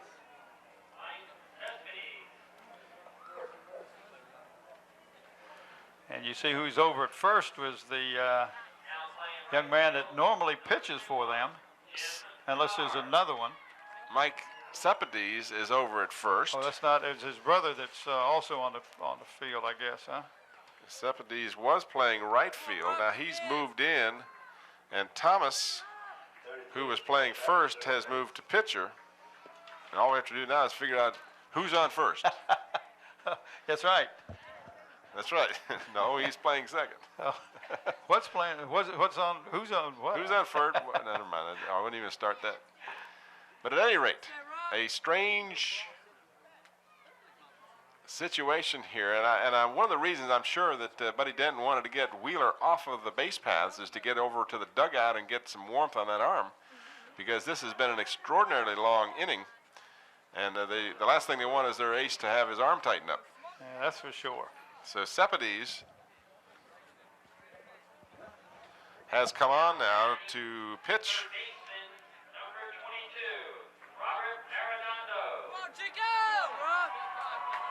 Excuse me, Nathan Thomas has come on to pitch. I'll get it right yet. That's all right. And Seppides has moved to first. Who's that player out there? Do you see? What's that player? You know, well, he had a number that was showing there for a minute. It looked like 11. Oh, well, we'll catch up. We got a different player in right field. Is that what you're referring to? Yes. We'll figure it out. Does look like number 11, and that would be Chris Lawley. Chris Lawley. Yeah, well, I don't know if he could come back in the game. He came out of the game when they relieved for him. Well, we'll see how that works out. At any rate, Arredondo, what's the call? Foul. Nobody touched the ball. It's I'm not sure why Robert didn't run. That guy just doesn't have his head on. Like he's the one slowed up on the other side. I don't know. He run with the ball. He's on the At any rate, we got runners at first and third. Check my scoring here. We got an error on the shortstop, allowing Wheeler to get on first. We have a courtesy runner for him. And Phillips remains at third base. Buddy Denton having a discussion with Arredondo. he gets the ball hit on the inside of the plate. I think Arredondo obviously thought that ball was a foul ball from the go. Well, yeah, because if it hits and bounces in foul territory and then goes into fair territory, it's a foul ball. And I'm sure that's what he thought, but the ump behind the plate did not make a call until the ball spun back in foul territory. All right, so first and third, 2 out. Fouled away by Arredondo as the runner was going down to second. There you see him retreating. I see him going to make that run down to second, but he's not taking a very big lead off of first base. Of course, I know he doesn't want to get picked off, but 0-2 the count. You may not have remembered this, but this inning led off with Smizer with a triple and Skorupski with a home run, and after that it's been bizarre as the ball is fouled into the stands, and boy, you got to stay alert up there. I tell you, not only as it goes by you, but as it hits the bench, it comes back on the ricochet. It's a very unique situation here. They don't have more protective fencing up to protect the fans, because it is truly Russian roulette out there. Thomas from the stretch, and this one is hit. It's going to be right to the right fielder. However, the ball was hit a little too hard, and Arredondo ends the inning with the fly out to the right fielder. But not before the Warriors are able to get 2 runs on 2 hits.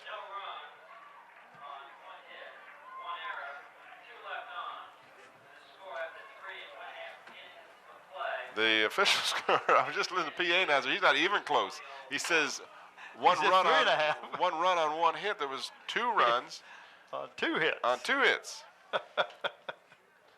And last time I checked, a triple and a home run is 2 hits. Right here is the reason why the Warriors now lead 2-0 as the left fielder, 2-1, excuse me, the left fielder Landon got me all confused now. I heard him say on the inning, 1 run, 1 hit. No, that's not how it works out. There you see it, 2-1. That's what the score is, regardless of what you may have heard. Well, and he's got up there in the. He's only got 1 hit up there in the. They must have considered Smizers as an error. I don't know, how could it be an error? I don't know. No one touched the ball until it had hit the fence. Let's see now. There was an error. There was an error on Wheeler when he reached first, so that was the error. They just haven't got the hits up to date, but it should be 4 hits, 2 runs. And 2 hits, 1 run for First Colonial. We know what the score is, all right? We got the score. 2-1 in favor of the Warriors. Our director tells us that inning was 39 minutes long, so you know that Mr. Wheeler had every opportunity to stiffen up. Let's see how he does. His first pitch is high inside. Leading off for the Patriots, David Ogle, number 12. He is hit by the pitch. So that one got away from Wheeler, and that was not a breaking ball. So Ogle took one for the team there. He's a backup quarterback for Sean Beasley, and he'll be the man behind center on their football team in the fall. So he's used to getting a few hits. Buddy's going to go out and talk to Brett Wheeler. I know he wants to settle him down a little bit, but you're right. That's a long 39 minutes is a long time to be inactive. Although inactive in pitching. Yes, he did throw a little while there during all that discussion about it's kind of a warm-up thing. But well, I tell you, that I'll be curious to see just how big, as we watch the replay of the hit batsman or the hits batman, or however that's said, but he just, boy, hit him right underneath the arm. You just have to wonder how much difference this will make later on as to that run that didn't get scored because of the dispute on the advancing of the runner on the wild pitch. At any rate, Nathan Landon is in there.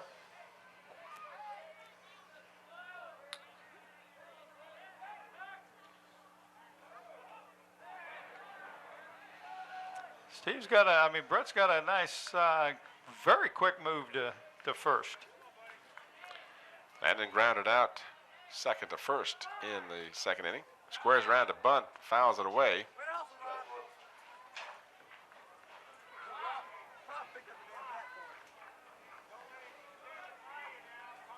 Due up in the inning after Landon will be Chambers, the catcher, and then the top of the order.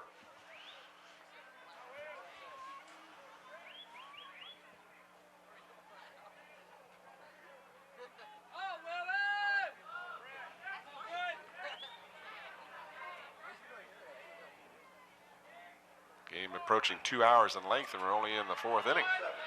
Wheeler, with the only play he has, goes to first on the sacrifice as First Colonial tries to move up the runner and does.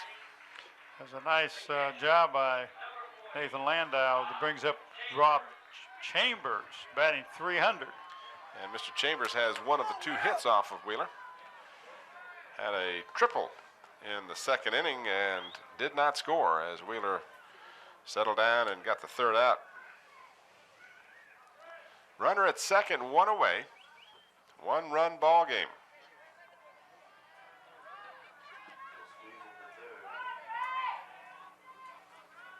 Wheeler checks the runner, comes to the plate. It's high for a ball.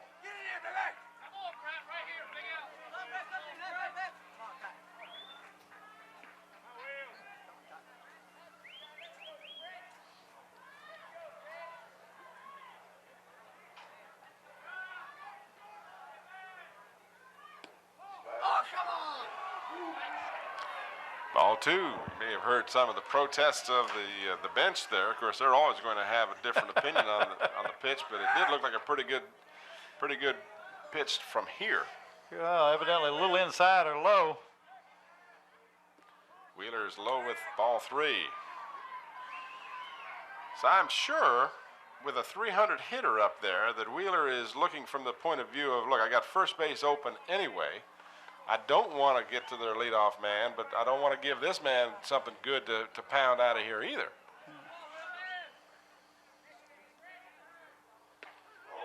And Wheeler gets the corner call for a strike.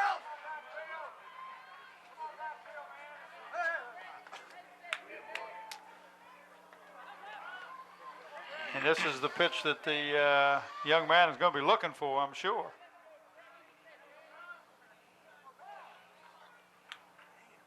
Now Chambers steps out. Wheeler took more time than Chambers wanted him to.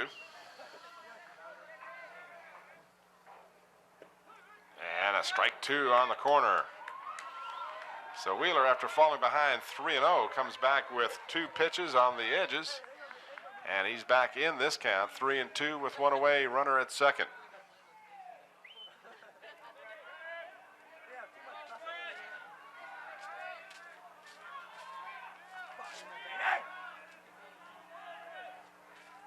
Runner is, I started to say runner's going, he bluffed, but then they throw down a second, he gets back in time. But Chambers is on with the walk, and I'm not so sure that that wasn't a case of being overly cautious with the batter. Get a pinch runner, or at least a courtesy runner, Billy Lepau. There's about 9 different ways you can pronounce that. Well, I'm not even going to attempt. Not even going to bother. We got 1 out, runners at first and second. Ray Lefebvre.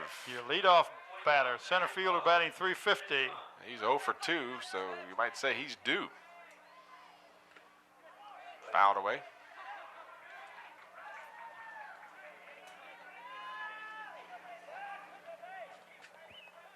You got to stay alert no matter where you sit around here. Got that right. The bench area to our left, as we look at the back of the catcher. Hot shot hit there a minute ago.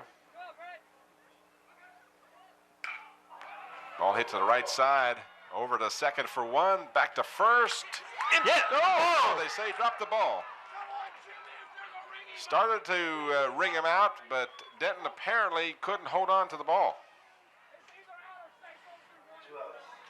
Well, he had him on the steps. You got to hold on to the ball. And that ball was thrown a little wide for David. Did a good job of stopping it. So no run scores, but the runner moves up to third with 2 outs now. You got runners at the corners, 2 away. And the batter is Ryan McCoy, number 34, who is 0 for 2. Shortstop batting .329, also is on the basketball team. Call strike. Wheeler got the benefit of the doubt on that one. Well, this plate up will call that outside corner. Doesn't like the inside corner, though. You notice that? Yeah, he will call the outside corner. Fouled away as Wheeler jammed him. We have a courtesy runner down there on first. I believe we do. Came in to run for Chambers, I believe. Is that 25 or something? I think it is. I don't know if I got it. Is that a 25? I can't see from here. You told me you could see. I can't Great see his distance. number from here. Oh. Big David is in the way. I can't see him. I can tell you that McCoy is the batter, and he's behind on the count. 0-2. Runner is going. Skorupski faked the throw. That is number 25. And you'll have to read his number, or his name. Well, his name is, that's not a courtesy runner, that's the batter. He was on, that's Lefebvre. Oh, okay. Lefebvre reached on the fielder's choice. Wheeler delivers, and it's fouled back again. This one got close to Jerome. Jerome bailing out. As well he should. Nice move, Jerome. Yes, sir. I don't blame you. That ball coming back there, he's got his hands on the camera. You not much you can do. 1 ball, 2 strikes, the count. And now McCoy steps out, and Skorupski will go out and talk to Wheeler for a second. And Norby Wilson's going to come in and talk to his batter, Ryan McCoy. And we'll see if we can't make this game 4 hours long. And then Dave is going to go over and get into that little conversation. And the umpire says, wait a minute, guys. Well, he got some balls, so he wasn't left out. The guy brought him some new balls in. Bottom half of the fourth inning. Kecoughtan on top 2-1 on the strength of Skorupski's 2-run homer. Wheeler delivers low, 2-2 the count. 2 away here in the fourth. Game is 5 minutes short of 2 hours long and haven't played 4 complete innings yet. Swing and a miss as Wheeler gets the curveball across, and McCoy fans for the second time. So the Warriors get out of a tough inning. Nice pitch. As I said before, that fastball will set up that curveball so many times, and vice versa. So a hit by pitch, a walk, A sacrifice. sacrifice. Here's the big pitch from Wheeler to end the inning. Watch as McCoy tries to, that ball just, as they say, fell off the table. It did that. He looked like he had about 8 inches over the top of that ball. So we've played 4 complete innings now, and the Kecoughtan Warriors will send up Patrick Roscoff, Macy Brooks, and Steve Smizer here in the top half of the 5th inning.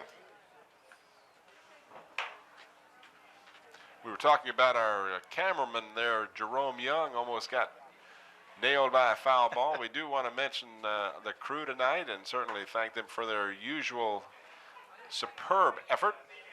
We got Ron Baton down in the first base line. Jerome Young here over to the right of us behind home plate. And Melvin Hooker working the camera down the third base line. We got Alan Parker working the instant replay. Scotty Bowers, our director.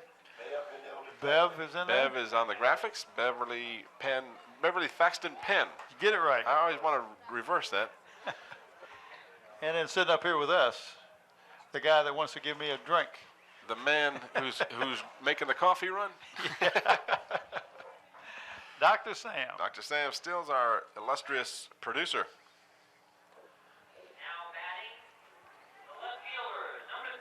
Busy day for our crew as they were over at Kecoughtan High School doing a talent show. Is that what they were doing this afternoon? Packed it up and raced over here and set up, and I'll tell you, busy day. They do it. Leadoff batter is Roscoff.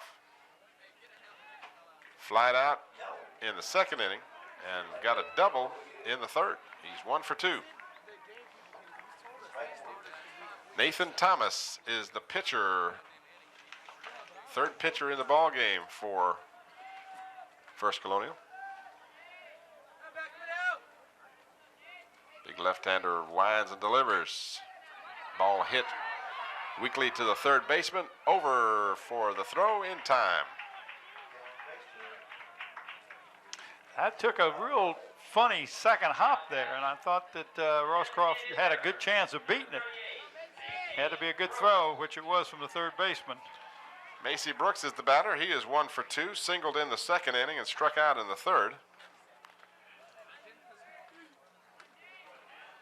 The Warriors enjoyed success in the fourth inning off of the starting pitcher, Chris Lolly. Macy Brooks pounds it up the middle. Shortstop McCoy over. Nice play by the shortstop. And a nice play by the first baseman, number 17. That's Mike. How do you pronounce that? Cepades. Cepades. Did a great job of bringing that ball up. So 2 down in the inning, and the batter will be number 27, Steve Smizer, who had a triple in the fourth inning. And Steve reached on a base on balls in the second inning. So he is 1 for 1 this evening, takes a strike 1. Just amazed at these young men with GPA of 4.0. Good athlete, good scholar.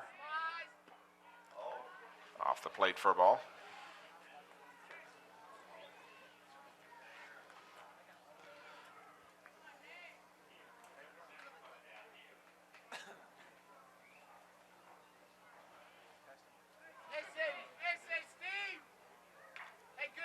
Fouled away.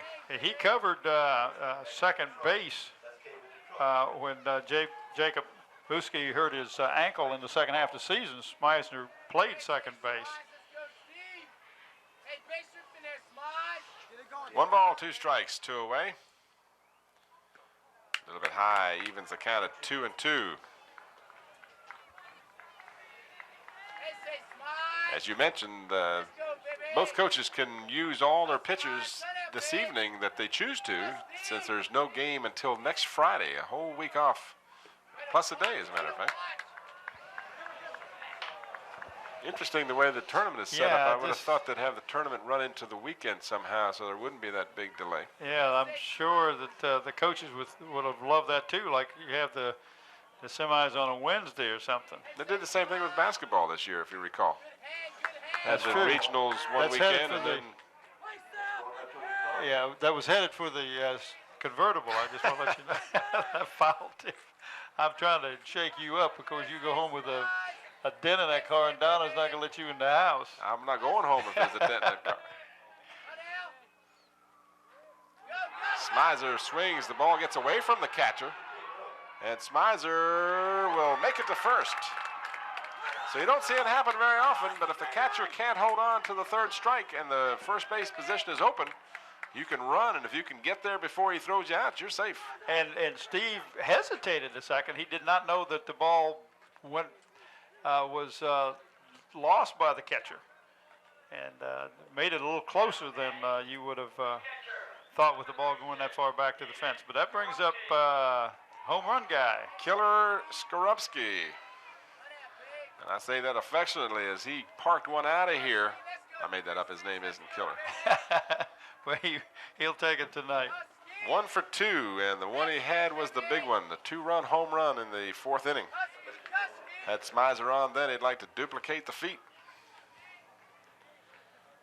You know, Mr. Thomas remembers that. He didn't give up that home run pitch, but he'll make sure Skorupski doesn't get one if he can help it. Well, he's throwing a little bit of heat up there. He's a closer, so evidently he comes in and he just rears back and throws. Husky, let's go, baby. Husky. Quick throw over to first, and Smizer's back easily.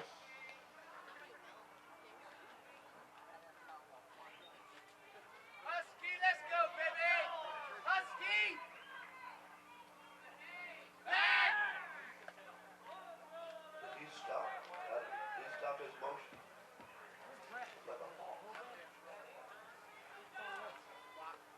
Hey, say Ski, let's go, big. Let's go, Ski. Husky, let's go, baby. Thomas delivers, and the pitch is a call strike. Looked a little high, but obviously it wasn't.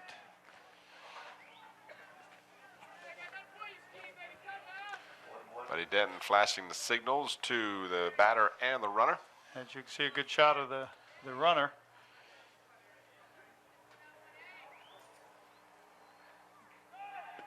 Swing and a miss, and the runner is going, and he is in safely with the stolen base. So Smizer reaches second on the steal.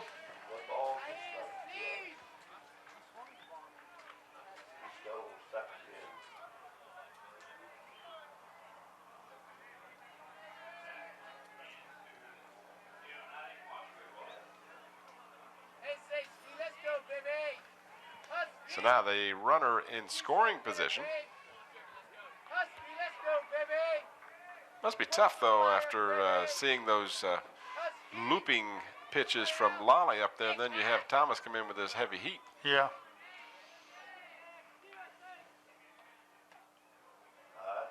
High heat that time. 2-2 the count.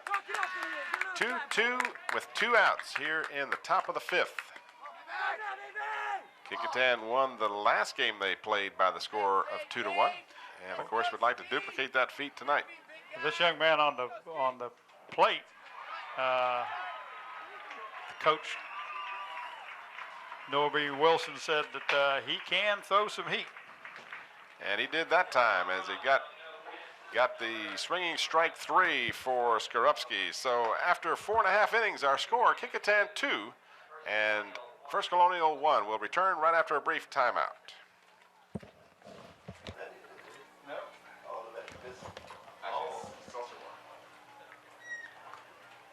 Back at Old Dominion University at the Bud Metheny Complex baseball game tonight.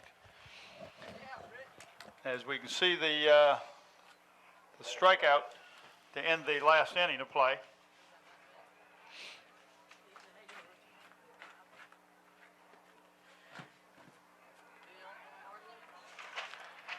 So for First Colonial, leading off in the 5th inning will be Sean Beasley. He'll be followed by Nathan Thomas. And again, depending on whether they changed their lineup, I know they changed some players around, but they may have kept the same players in the batting order. So yeah, I think you can't be changing them around. If you Seppides stayed in. So I think we'll have Beasley, Thomas, and Seppides. Sean Beasley will be up, and Beasley has been a thorn in the side of Kecoughtan. He has scored the only run on a hit by a pitch, and then he got all the way around the 3rd with 2 steals after getting a base on balls in the 4th. We talked about him being a quarterback on the football team going to VCU in the fall, but he's batting .355. So I mentioned earlier, and I don't know this for a fact, but I'm not sure that VCU has a football team. No, I don't think they do either, Tim. So I'd assume he's going to be playing baseball if, in fact, he chooses to play any sport. But he's such a fine athlete, you can't imagine that he would not play some sport in college. .355 batting average and good speed. Yep. Swinging strike 2. 1 ball, 2 strikes. Skorupski threw the ball right over Wheeler's head. I want to make sure the Muskie was alert there on second base, right? At least. Ooh, look good. Just off the plate. Just off the plate. Ball Look 2. good. Look good. That has been called a strike many times tonight.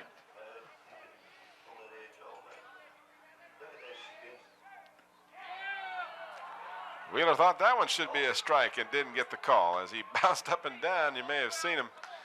He thought that ball was there, and now they get the appeal call to see if, in fact, Beasley went around enough. They just don't want to put this young man on. He has been too much of a threat on the base pass. And they don't put him on as Wheeler rears back and throws the strikeout. I had 2 others I thought were strikes. Well, let me get this one, get him to swing at it one time, and we know he got him. Brings up number 18, the closer. I like that. Wide receiver on the football team. In fact, Beasley looked for this young man a lot during the fall when he was passing the ball. That strikeout of Beasley was the 7th in the ball game for Wheeler. This one's inside and high for Thomas. 346 is what Nathan is batting.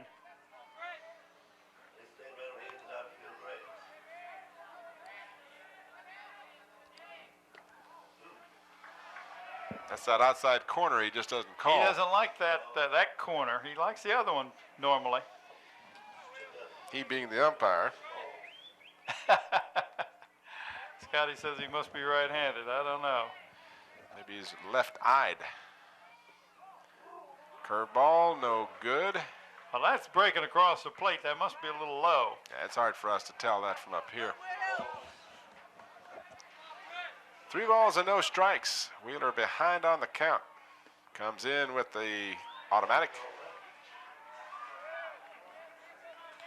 As you said, Bob, Wheeler just a junior, so he's going to be a thorn in the side of Peninsula District and additional foes for another year. And this one is a little low, apparently. So the walk is issued to Nathan Thomas, and that'll bring up Mike Seppides.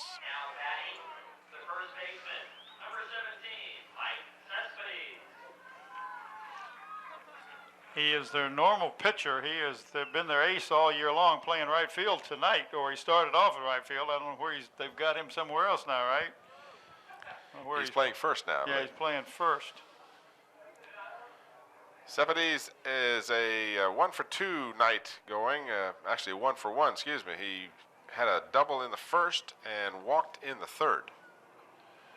Now they're going to get the jacket on for the pitcher, Thomas, down at first. And another momentary delay while they do that. Game 2 hours and 10 minutes old. We're still in the fifth.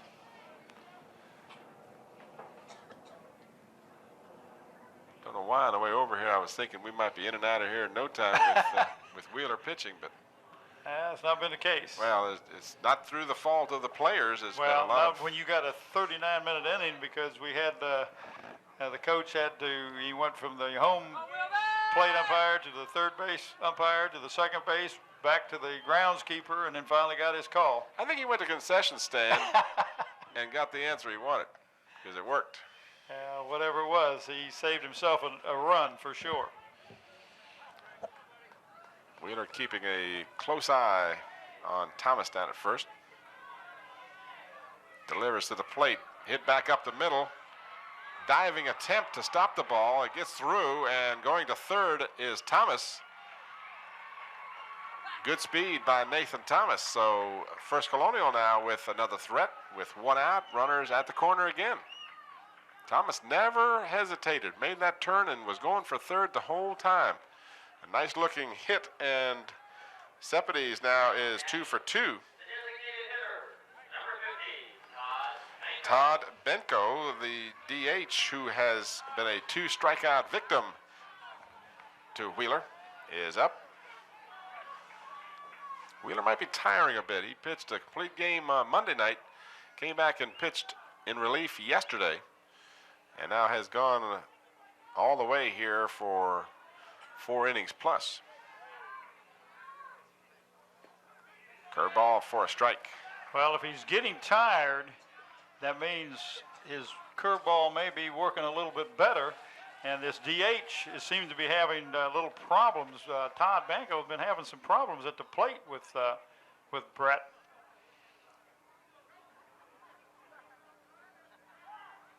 Long pause as Wheeler. He's trying to get the pitch from the from his catcher. Well, I think he had the pitch, but I think he was trying to catch the runner leaning too far off of first. I'm not sure, but he got into his windup, stopped in the stretch, and looked like he was never going to pitch. He delivers this time. It's low for a ball. Count evens up at 1-1. 1 out. Runners at first and third. 2-1 is our score in favor of Kecoughtan. We're in the bottom half of the fifth inning. Eastern Regional Championship game. Wheeler way outside. And the other part of this, and I know Mike McCormick was correct in saying that your curveball works a bit, but if you're getting tired, then you start to find a chore of finding home plate. You start to lose your concentration. You start to have difficulty finding the strike zone, and then you can get in trouble real easily because then you start aiming the ball. And I don't know that Wheeler would do that. He's not that caliber of pitcher, but everyone at times does fall into that possible situation. Norby Wilson talking to the DH, Todd Benko, and the home plate umpire kind of said, one more time. Gave him one finger saying, I don't know, maybe this is your last time, or ooh. Big curveball and didn't get the call. Wheeler just hasn't been able to buy a call here. 3-1 the count. 2 on, 1 out. And this one's in the dirt, loading the bases.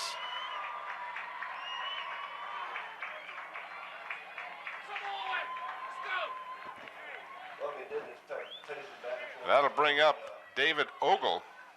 Batting 250. Grounded out and was hit by a pitch. Ogle. We got another runner, the number 10. Benko is going to come out, and the runner coming in, number 10, and that is Pat Caccini, I believe that's called.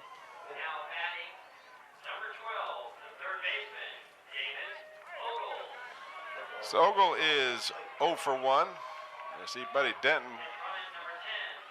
giving enthusiastic support to his team, trying to get Wheeler to get through this inning. And he delivers a strike. Bases loaded, 1 out. A 1-run lead for Kecoughtan.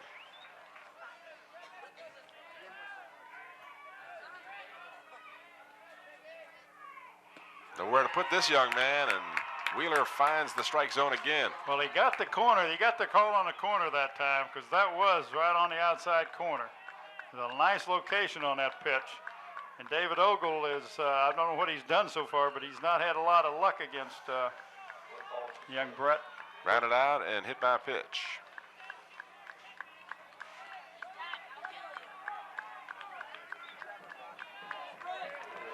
Big out at the plate. And a swing and a miss, but the ball gets away from Skorupski, and Thomas will score easily. Now the runner cannot go down to first because there was a man on the base. Well, that was not the third strike. Yes, it was the third strike. You're right. You're right. But Thomas scores to tie the ball game at 2. Ogle is the 8th strikeout victim for Wheeler, but the run scores, a big tying run. Get a chance to watch this again. It's a ball way outside. Got away from Skorupski. That'll be a wild pitch against Wheeler.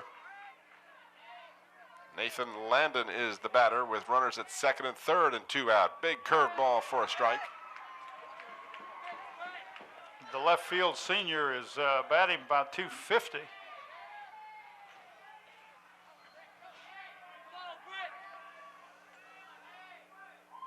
Wheeler delivers for a strike.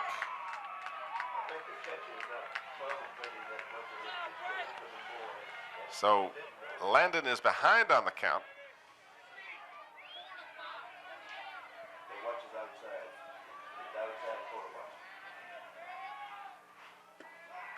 Just off the plate. That was a good pitch. Good pitch. Just off the plate, though. A good call by the umpire on that pitch, I think. No, I wasn't saying good pitch. It was a strike, but yeah, it was a well-thrown yes. pitch.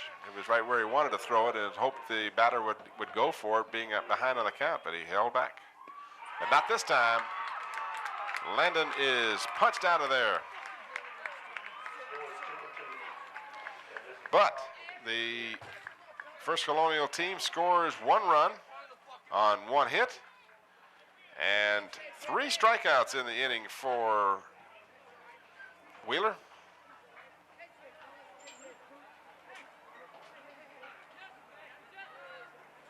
Giving him 9 on the game. Struck out the side in the 3rd inning and struck out the side in the 5th. There you see it, just on the corner. Landon didn't like it, but it was a good pitch. It was, and the one before that, he was concerned. That was such a good pitch. A little bit outside, wasn't called a strike, but I'm sure he thought, ooh, I dodged a bullet, because that was very close. So due up for the Warriors here in the 6th inning. They'll have the top of the order. Damon Phillips, Jacob Muski, and David Denton are the 3 batters due up for Kecoughtan. Nathan Thomas continues to pitch for First Colonial. He was also the young man who reached on a bases on balls and scored on that wild pitch. And you go back to that play that got turned around. It was reversed and then unreversed. That's the difference in this ball game right now. It'd be 3-2 Kecoughtan, but of course, what ifs are always going to be the case. You got that right.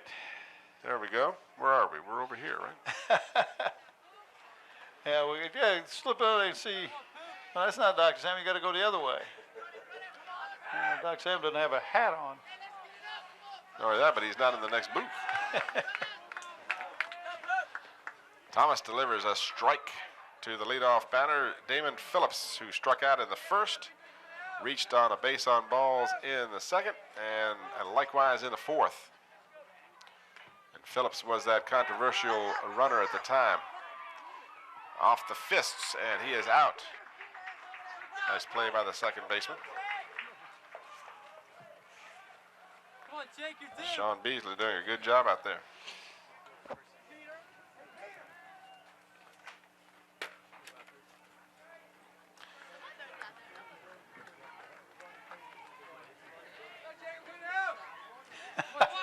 Jacob Muski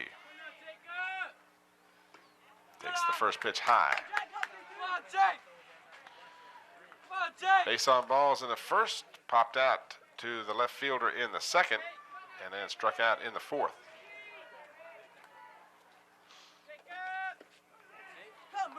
On the corner for a strike. That looked like a little too far outside, but he'd been calling that for the most part.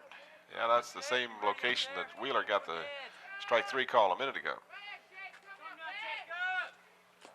Swing and a miss for strike 2. Warriors with 4 hits and 2 runs.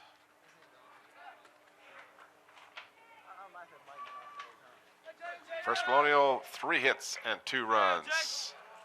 Muski bounds this one back to the pitcher, Thomas, and he guns him out at first. It was a tough play by the Thomas, the pitcher. He had to go high to get that ball. Brings up David Denton. Denton, the number 3 batter, walked in the first, flat out in the third, and popped out to the catcher in the fourth. And he's saying, bring me some heat. Now he's going to get some heat from this guy. This is a good battle of the power hitter against the fastball pitcher. Took a little off that pitch.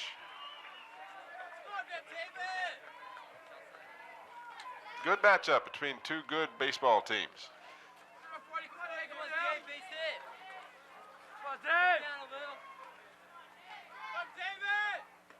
Swing and a miss for strike 2. David says, no prisoners taken. He's going for it. No, he hasn't stopped swinging since he got off the bus.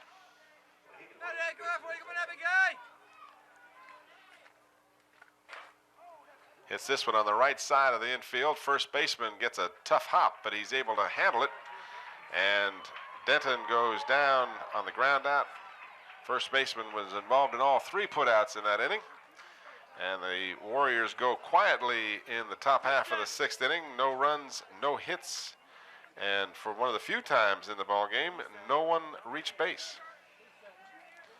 So we go to the bottom half of the 6th inning, still tied at 2. And due up for First Colonial will be the catcher, Rob Chambers, and then the top of the order with LaFave and McCoy scheduled up.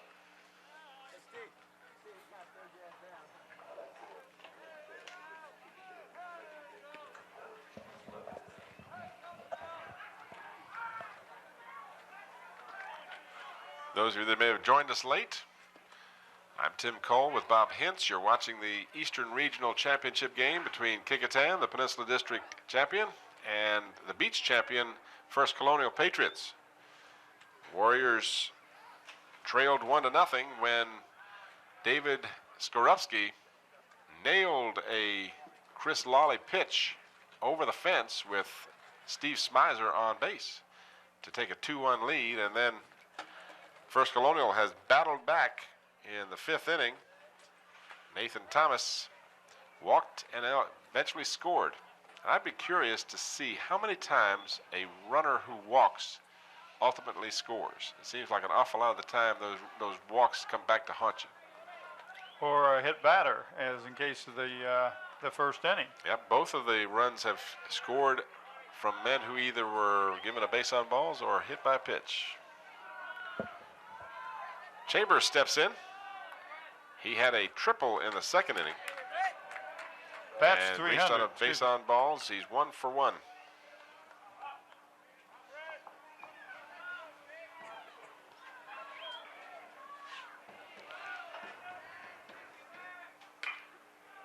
Hits it to the right side of the infield. Muski up And Denton can't hold on to the throw in the dirt. And Chambers is on board with the error. And we're going to get a courtesy runner. Oh, they give him a hit on that one. That's interesting. I don't know. That's not a bad call. No, I would have. Buski did a good job getting to the ball. He just had trouble making the pivot because he was going away from it. So yeah, I think that's a good call. Yeah, it was a tough play no matter what. It was a fine effort to get to the ball. Good point. And truly, if I guess the way I was registering it is if Denton could have had dug it out, I guess that's the right grammar, then it would have been an out. But it would have been a tough play no matter what. Swing and a miss to the batter, Ray LaFave, the leadoff batter. Struck out in the first, grounded out in the second, and flied out, reached on a fielder's choice, rather, in the fourth inning. Wheeler over to first, trying to hold Mr. Chambers on there closely.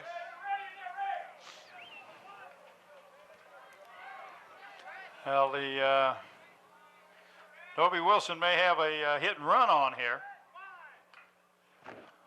Or at least a bunt and run. Yes, trying to advance that runner. Nobody out here in the bottom half of the sixth inning in a tie ball game. Again, I remind you, this is only a 7-inning regular game in the sense that if one team is ahead after 7 innings, the game's over with, unlike a 9-inning game you'd have in the majors. But certainly if it's tied, they'll go into extra innings. Wheeler way outside.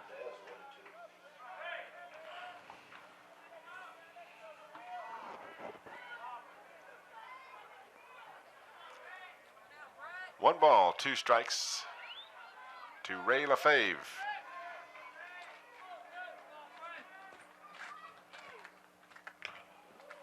Foul down the first base line, out of play.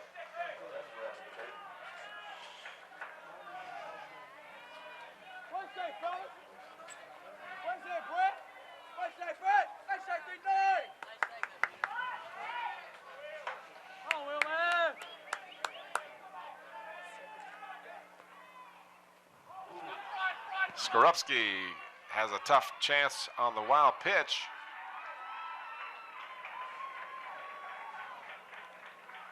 Did the batter swing at the ball? Yeah, I guess he did. It was a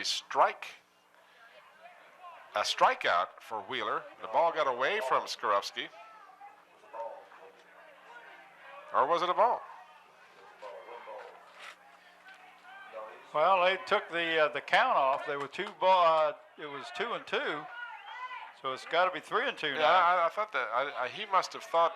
Well, very, very wisely. No, it's 2-2 now. I'm sorry. Yeah. Well, he did go around on it. No, he had 2 strikes. He fouled tip. He swung it. Fouled out of play. Well, regardless. Regardless. What it looked like was he swung at it. If it was a 2-strike count, then that would have been the 3rd strike. That's why I think he ran to first base thinking that he had swung at it and it was a strike.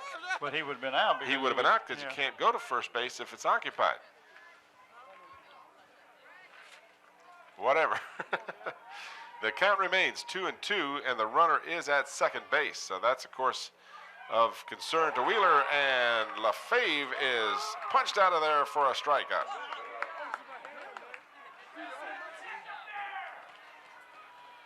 Brings up number 34, Ryan McCoy, senior shortstop. That's the 10th strikeout in the ball game for Wheeler. Ryan McCoy, who has an 0 for 3 night going, grounded out in the first, struck out in the third and the fourth. High for a ball.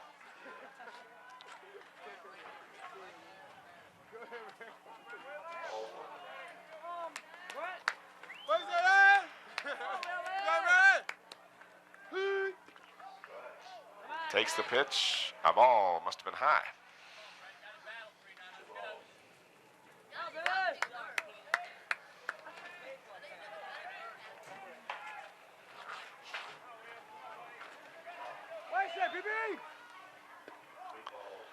So Wheeler throws outside, ball 3. First base open. Due up is Sean Beasley. And then Nathan Thomas. I don't know that you would want to. Those two are You pretty want to good get batters. this guy if you can. Yeah. But you don't want to give him anything either. Call strike. Slow call strike, I should add. He's not real quick with his calls. Sometimes, you know, on third strikes, he's pretty emphatic about it. Kind of savors the moment. This one fouled down the third baseline, out of play. So Wheeler battles back from the 3-0 count and now has a full count on the batter. Runner at second, 1 out. Tie ball game in the bottom half of the 6th. Looking ahead to the 7th inning, the Warriors scheduled to bat Brett Wheeler, Robert Arredondo, and Patrick Roscoff.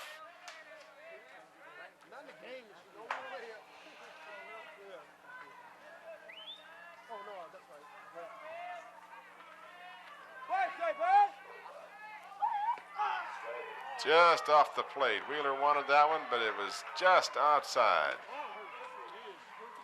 So that brings up Sean Beasley. Beasley hit by a pitch in the 1st inning and scored a run, walked in the 3rd, and struck out in the 5th.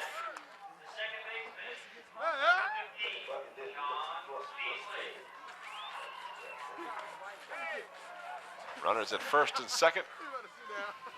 1 away here in the 6th.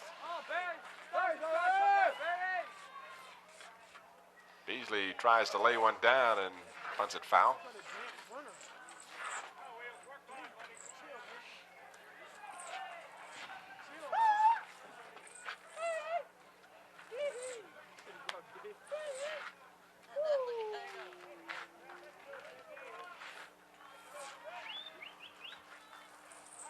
Scoreboard is a strike behind. And a few hits behind. This one is nubbed to the shortstop. Tough play, can't get it, and Denton can't hold on to the throw. A run will score. And runners at 2nd and 3rd.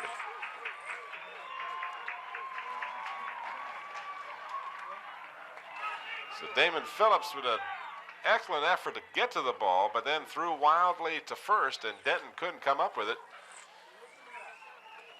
And First Colonial has taken the lead. Billy Lapau has scored, and the runners are at 2nd and 3rd. Get a chance to watch this again.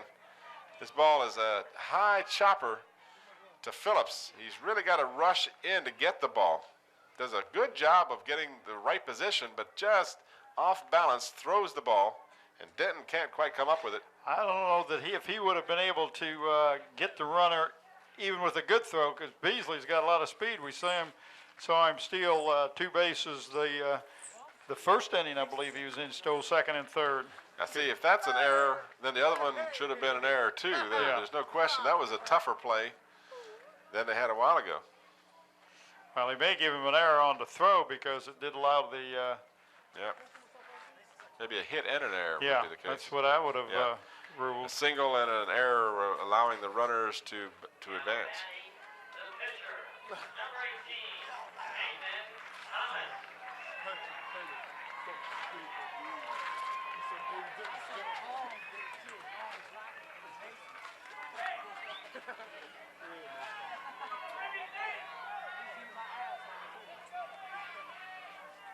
So the Patriots have taken the lead here in the bottom half of the 6th inning.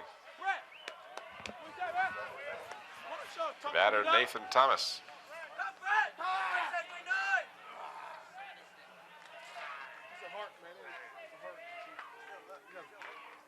Fouled away.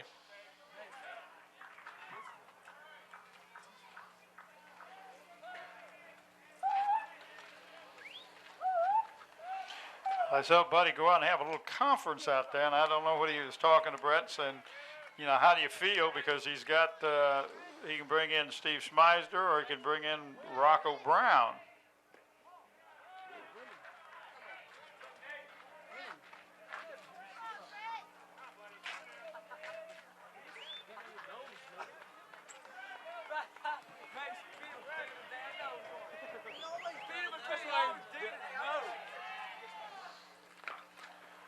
This one hit foul down the first baseline.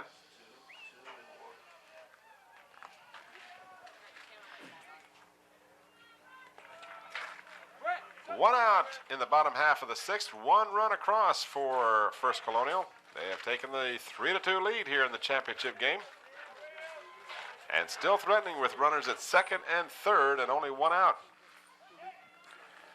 Nathan Thomas walked, struck out, and walked a second time.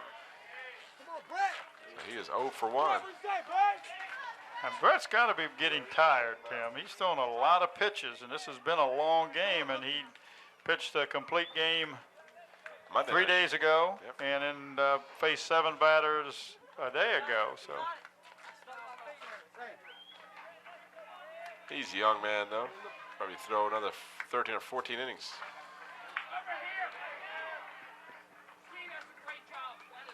So the ball 4, actually I think it might have hit the batter, but in any event, he is down at first base. So Thomas walks for the 3rd time in the ball game. And this brings up Mike Seppides. Bases loaded.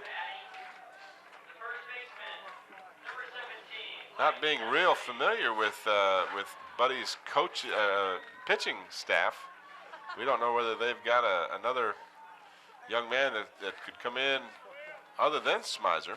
Morocco Brown. Yeah, I started Other to say than- that.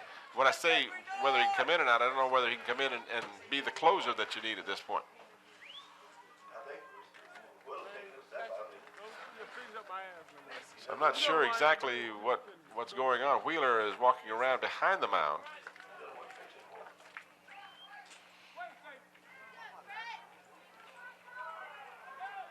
I guess we're ready to go now. Bases loaded.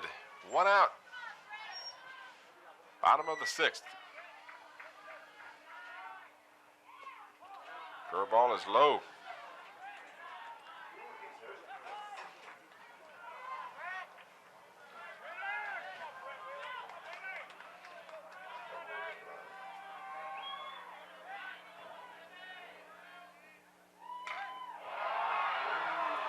Ball hit deep to center field and caught for the 2nd out, but the runners will advance after tagging up. So the sacrifice fly from Seppides scores that extra run you want to have going into the 7th. If you can get right. more, obviously you want more. A 2-run lead going in that makes a big difference. That was a nice play by Morocco Brown. He went back, and then as he caught the ball, he was then leaning forward and made a great throw to the second baseman. Here's your Man replay. on first, as you can see the replay, the man on first could not advance. As you can see him, he goes back, and then he moves forward to, as he catches the ball, you can see he's moving forward, catches it, and he's stepping forward. That's a good job by young Morocco Brown. Strike 1 was called while we were away. Runners at the corner. Strike 2 to the batter, Todd Benko. But First Colonial has taken a 2-run lead here in the bottom half of the 6th inning.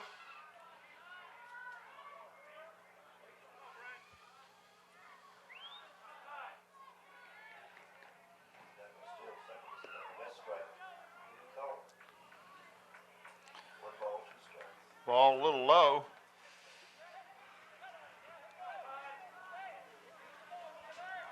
Thomas simply walked down to second base, more or less. Not drawing the throw from Skorupski.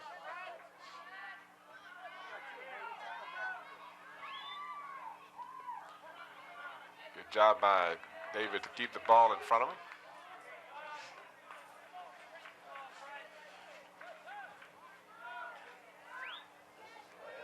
One ball, 2 strikes.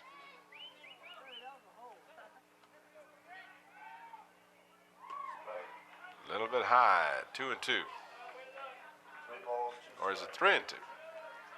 Well, I thought it was 3 2 and and 2. That's 3 and 2. So Wheeler would like to end the inning right here.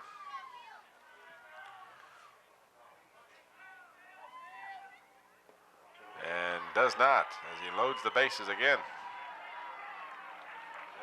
Brings up David Ogle, the third baseman, batting .250. The third baseman, number 12, David Ogle.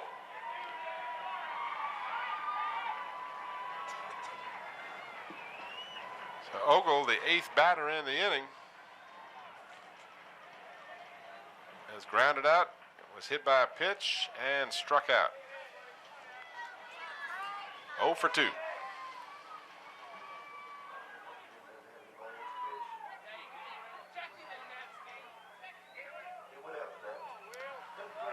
Protest call says no, he did not go around.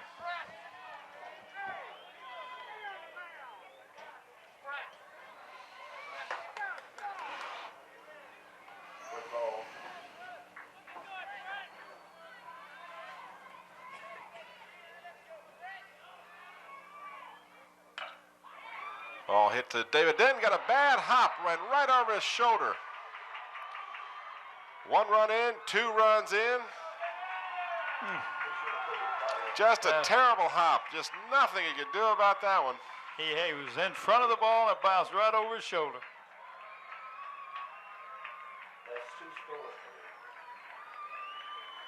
Big inning for the Patriots. 4 runs across. You'll see this again. This ball is hit to the right side. Should be a routine grounder. Just as he gets ready to play it, that ball just took a horrible hop. But it hit something in the dirt. It wasn't it looked like it hit a rock. Yeah, it's. I mean, and David tried to get his shoulder up to. Oh yeah, there was nothing to do about it. The ball was staying down, and it hit as if it were to hit a rock, and just bounded over his shoulder. Strike 2 as Ogle will go down to second base. And the batter is the 9th batter in the inning, Nathan Landon. But a big inning for First Colonial. 4 runs here in the bottom half of the 6th inning.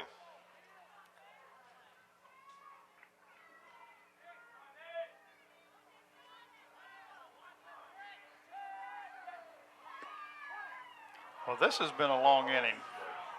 We had that one that was 39 minutes. Yeah, we're going for some kind of record here. We're at 2 hours and 45 minutes and counting. Swing and a miss. So finally the Warriors are able to retire the Patriots. Brett Wheeler with his 11th strikeout of the ball game. But not before they score 4 big runs. 3 hits.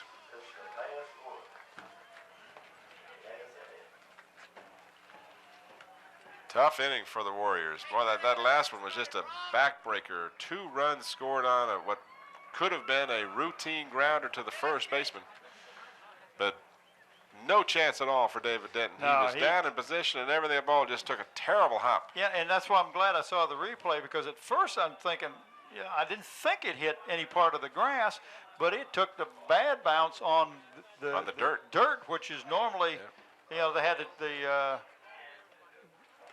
little truck out here dragging it and making it smooth and everything. So it must have hit a rock or something. Oh, what a bad break. But they would still be ahead by 2 even without that. So that brings up Wheeler as your first batter. Wheeler, Arredondo, and Roscoff.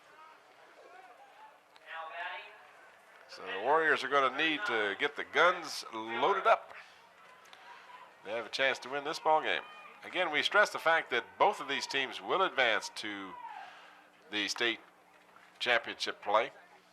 Big difference is the winner gets to play here. That's it. You got the that loser right. gets on the road. But that's, that can be a disadvantage for the home team sometimes too. I don't know if the Kecoughtan minds going on the road.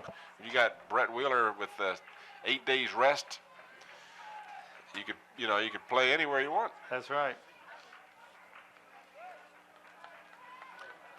Well, they know it's a tomorrow. See, we won't know tomorrow. Top half of the 7th inning. Brett Wheeler will lead off. Has not allowed a huge amount of hits, but the walks and hit batsmen have come back to haunt him. Yeah, it really has. And a couple of tough plays in the field. The Warriors have played well behind him, committing only one error. Oh, almost took off the pitcher's head as a little form of revenge for Brett Wheeler there as he nails it up the middle. You remember me? So Wheeler keeps the cause alive with a single up the middle. And that'll bring in Robert Arredondo. He may get a courtesy runner in here. I'm not sure if he's going to run somebody for. Yes. Yep, sure is. It's number 21. That's right. 21 would be Ricardo Balinchan, I believe that is. We apologize, folks, if we mispronounce any of these players' names. We're not that familiar with the two teams and do the best we can, but we certainly don't like to mispronounce the names. Ball is in the dirt. Chambers does a good job of locating it and keeping the runner from advancing. Of course, the Warriors need 4. They don't really need to worry about getting that runner down to second. It's not like you need a run to tie the game. You got to have 4. That's right. You're not going to do anything silly, but again, you get him down there so he's not. He can't be. You can't double up on him if you get a chance to get him down there. But you're right. They're not going to. I don't know. Buddy's philosophy.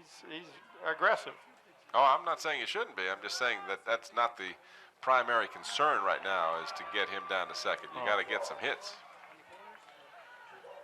Arredondo 0 for 2. Check that 0 for 3 on the night. Reached on an error in the 3rd, grounded out in the 1st, popped out in the 4th. And Newbie. Newbie Wilson is going to come out. Newbie or Norby? Newbie, Norby, whatever. Yeah, Norby, you're right. Going to come out and have a chat with Thomas here. I'm probably going to say, look, we got a 4-run lead. Don't try and be too fine. Don't worry about this man over in first. Just try and throw strikes and let's get these guys out of here, even if they give up a run or two. That's the nice thing about having a 4-run cushion. Umpire talking to Norby says something about, keeps holding out that one finger like, this is the last chance you've got. I got a hot date and I want to get out of here. Maybe he wants to go to see the NBA game. I don't know.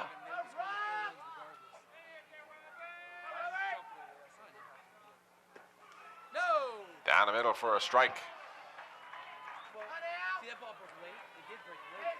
2 balls and 1 strike. Nobody out here in the 7th. Kecoughtan on the short end of a 6-2 score.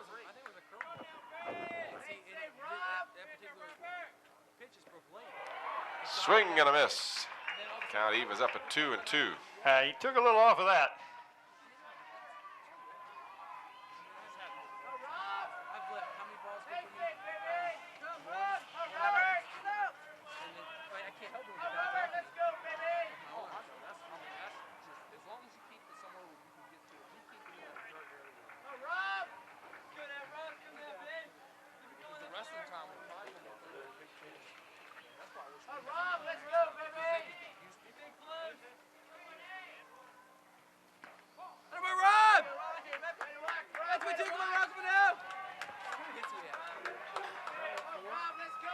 That chatter you hear in the background is the Kecoughtan bench.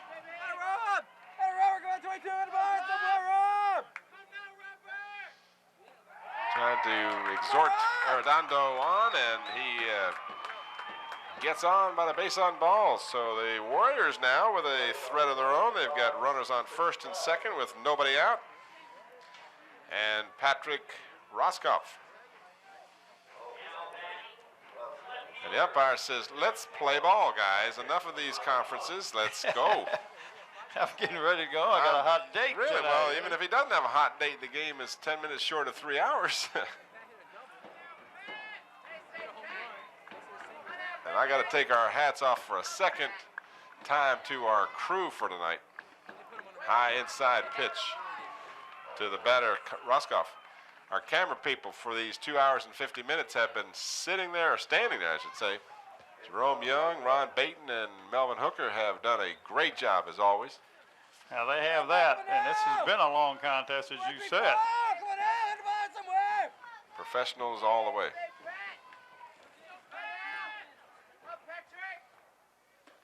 High inside.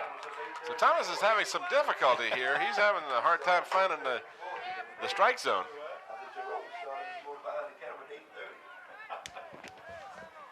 Yeah, that's. And we were talking earlier about our crew, how they were rushing over here to do this game. They've been working since 8:30 this morning behind that camera. That's a long day.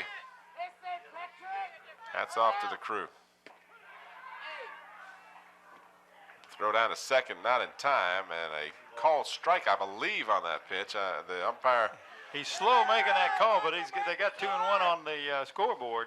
There you see Norby Wilson. Coach for First Colonial.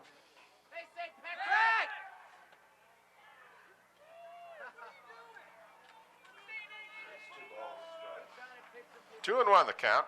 Nobody out. Runners at first and second. Kecoughtan trying to mount a rally here. Swing and a miss. Count is 2-2. Due up after Roscoff is Macy Brooks, the DH, and then Steve Smizer.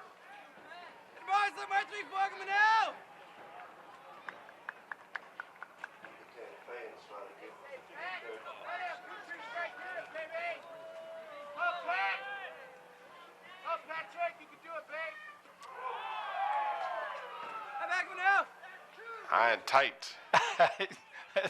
That's an understatement. Yeah. Well, you know, First Colonial won in the bottom of the 7th last night against Lafayette. Kecoughtan would like nothing better than to return the favor here.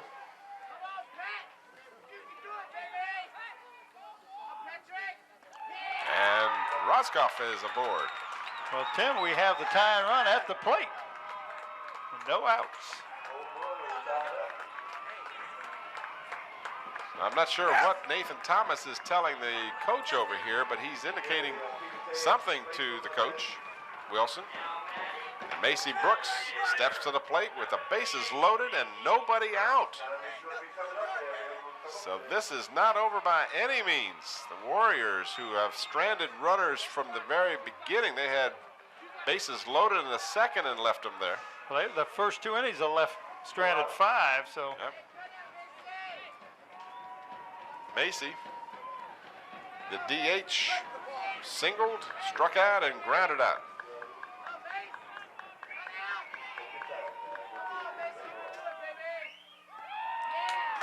Pitch is high. The Warriors will be glad to take a walk. I go back to when I told you when he brought in young Nathan, and I said that he is the closer. You said, well, a little early maybe to bring him in, and maybe it was. Maybe an inning too soon. Big cut from Macy Brooks. Count is even at 1-1. Buddy Denton cheering on his team.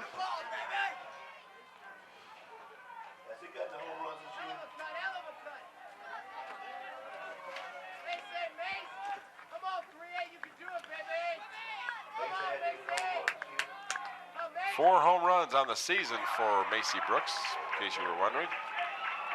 Well, I think what Macy needs to do is just make contact with the ball.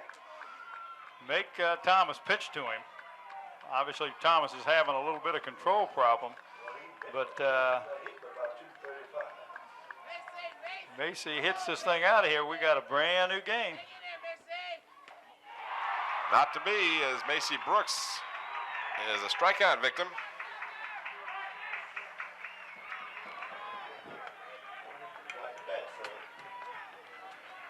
And that'll bring up Steve Smizer with just 1 out.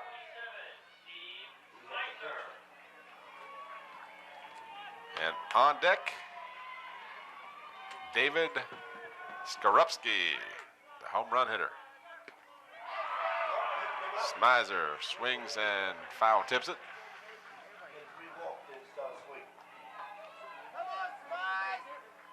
I tell you, striking out Macy Brooks has made Nathan Thomas really pumped him up. He was having some trouble throwing strikes.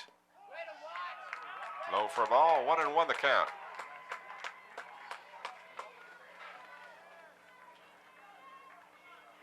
Smizer walked, tripled, and struck out.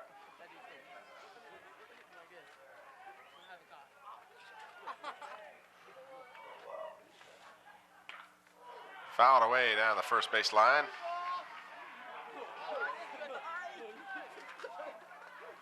One ball, 2 strikes with 1 out. Bases loaded for the Warriors.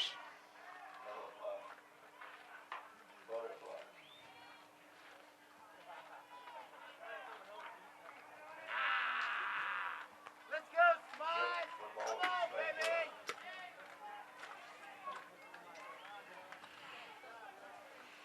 Come on, Smizer! That's it, baby! Good hand, good hand. Smizer hangs tough. He does that. And that one was real close to Jerome. That one hit the net just to the left of Jerome Young, our cameraman down here. Hey, Jerome's been behind the cameras since 8:30 this morning. I don't know how quick his reflexes are. Smizer swings and misses. So Thomas reaches back and gets a little extra here for the second strikeout of the inning.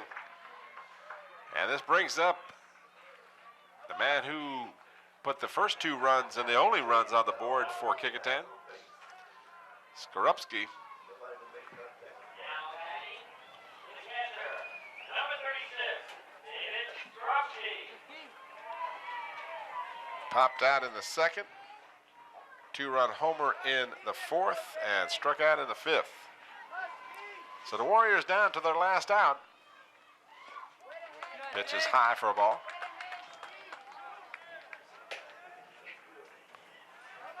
Let's go, baby!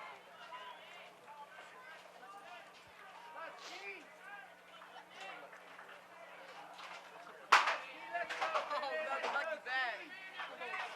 go! Well, if David can keep it alive, we come to the top of the batting order. All 2. To get past Skorupski, it's Damon Phillips.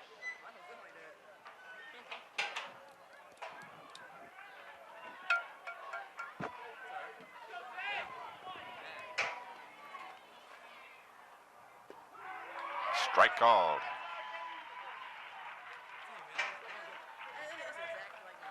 So First Colonial trying to avenge last year's championship loss to the Kecoughtan Warriors. You know, and you were talking about the home field and everything else. Last year, Kecoughtan won and went on to lose in the first round, and First Colonial won the championship and lost in the first round. Yeah. Excuse me, I got that reversed. Yeah, Kecoughtan won and lost.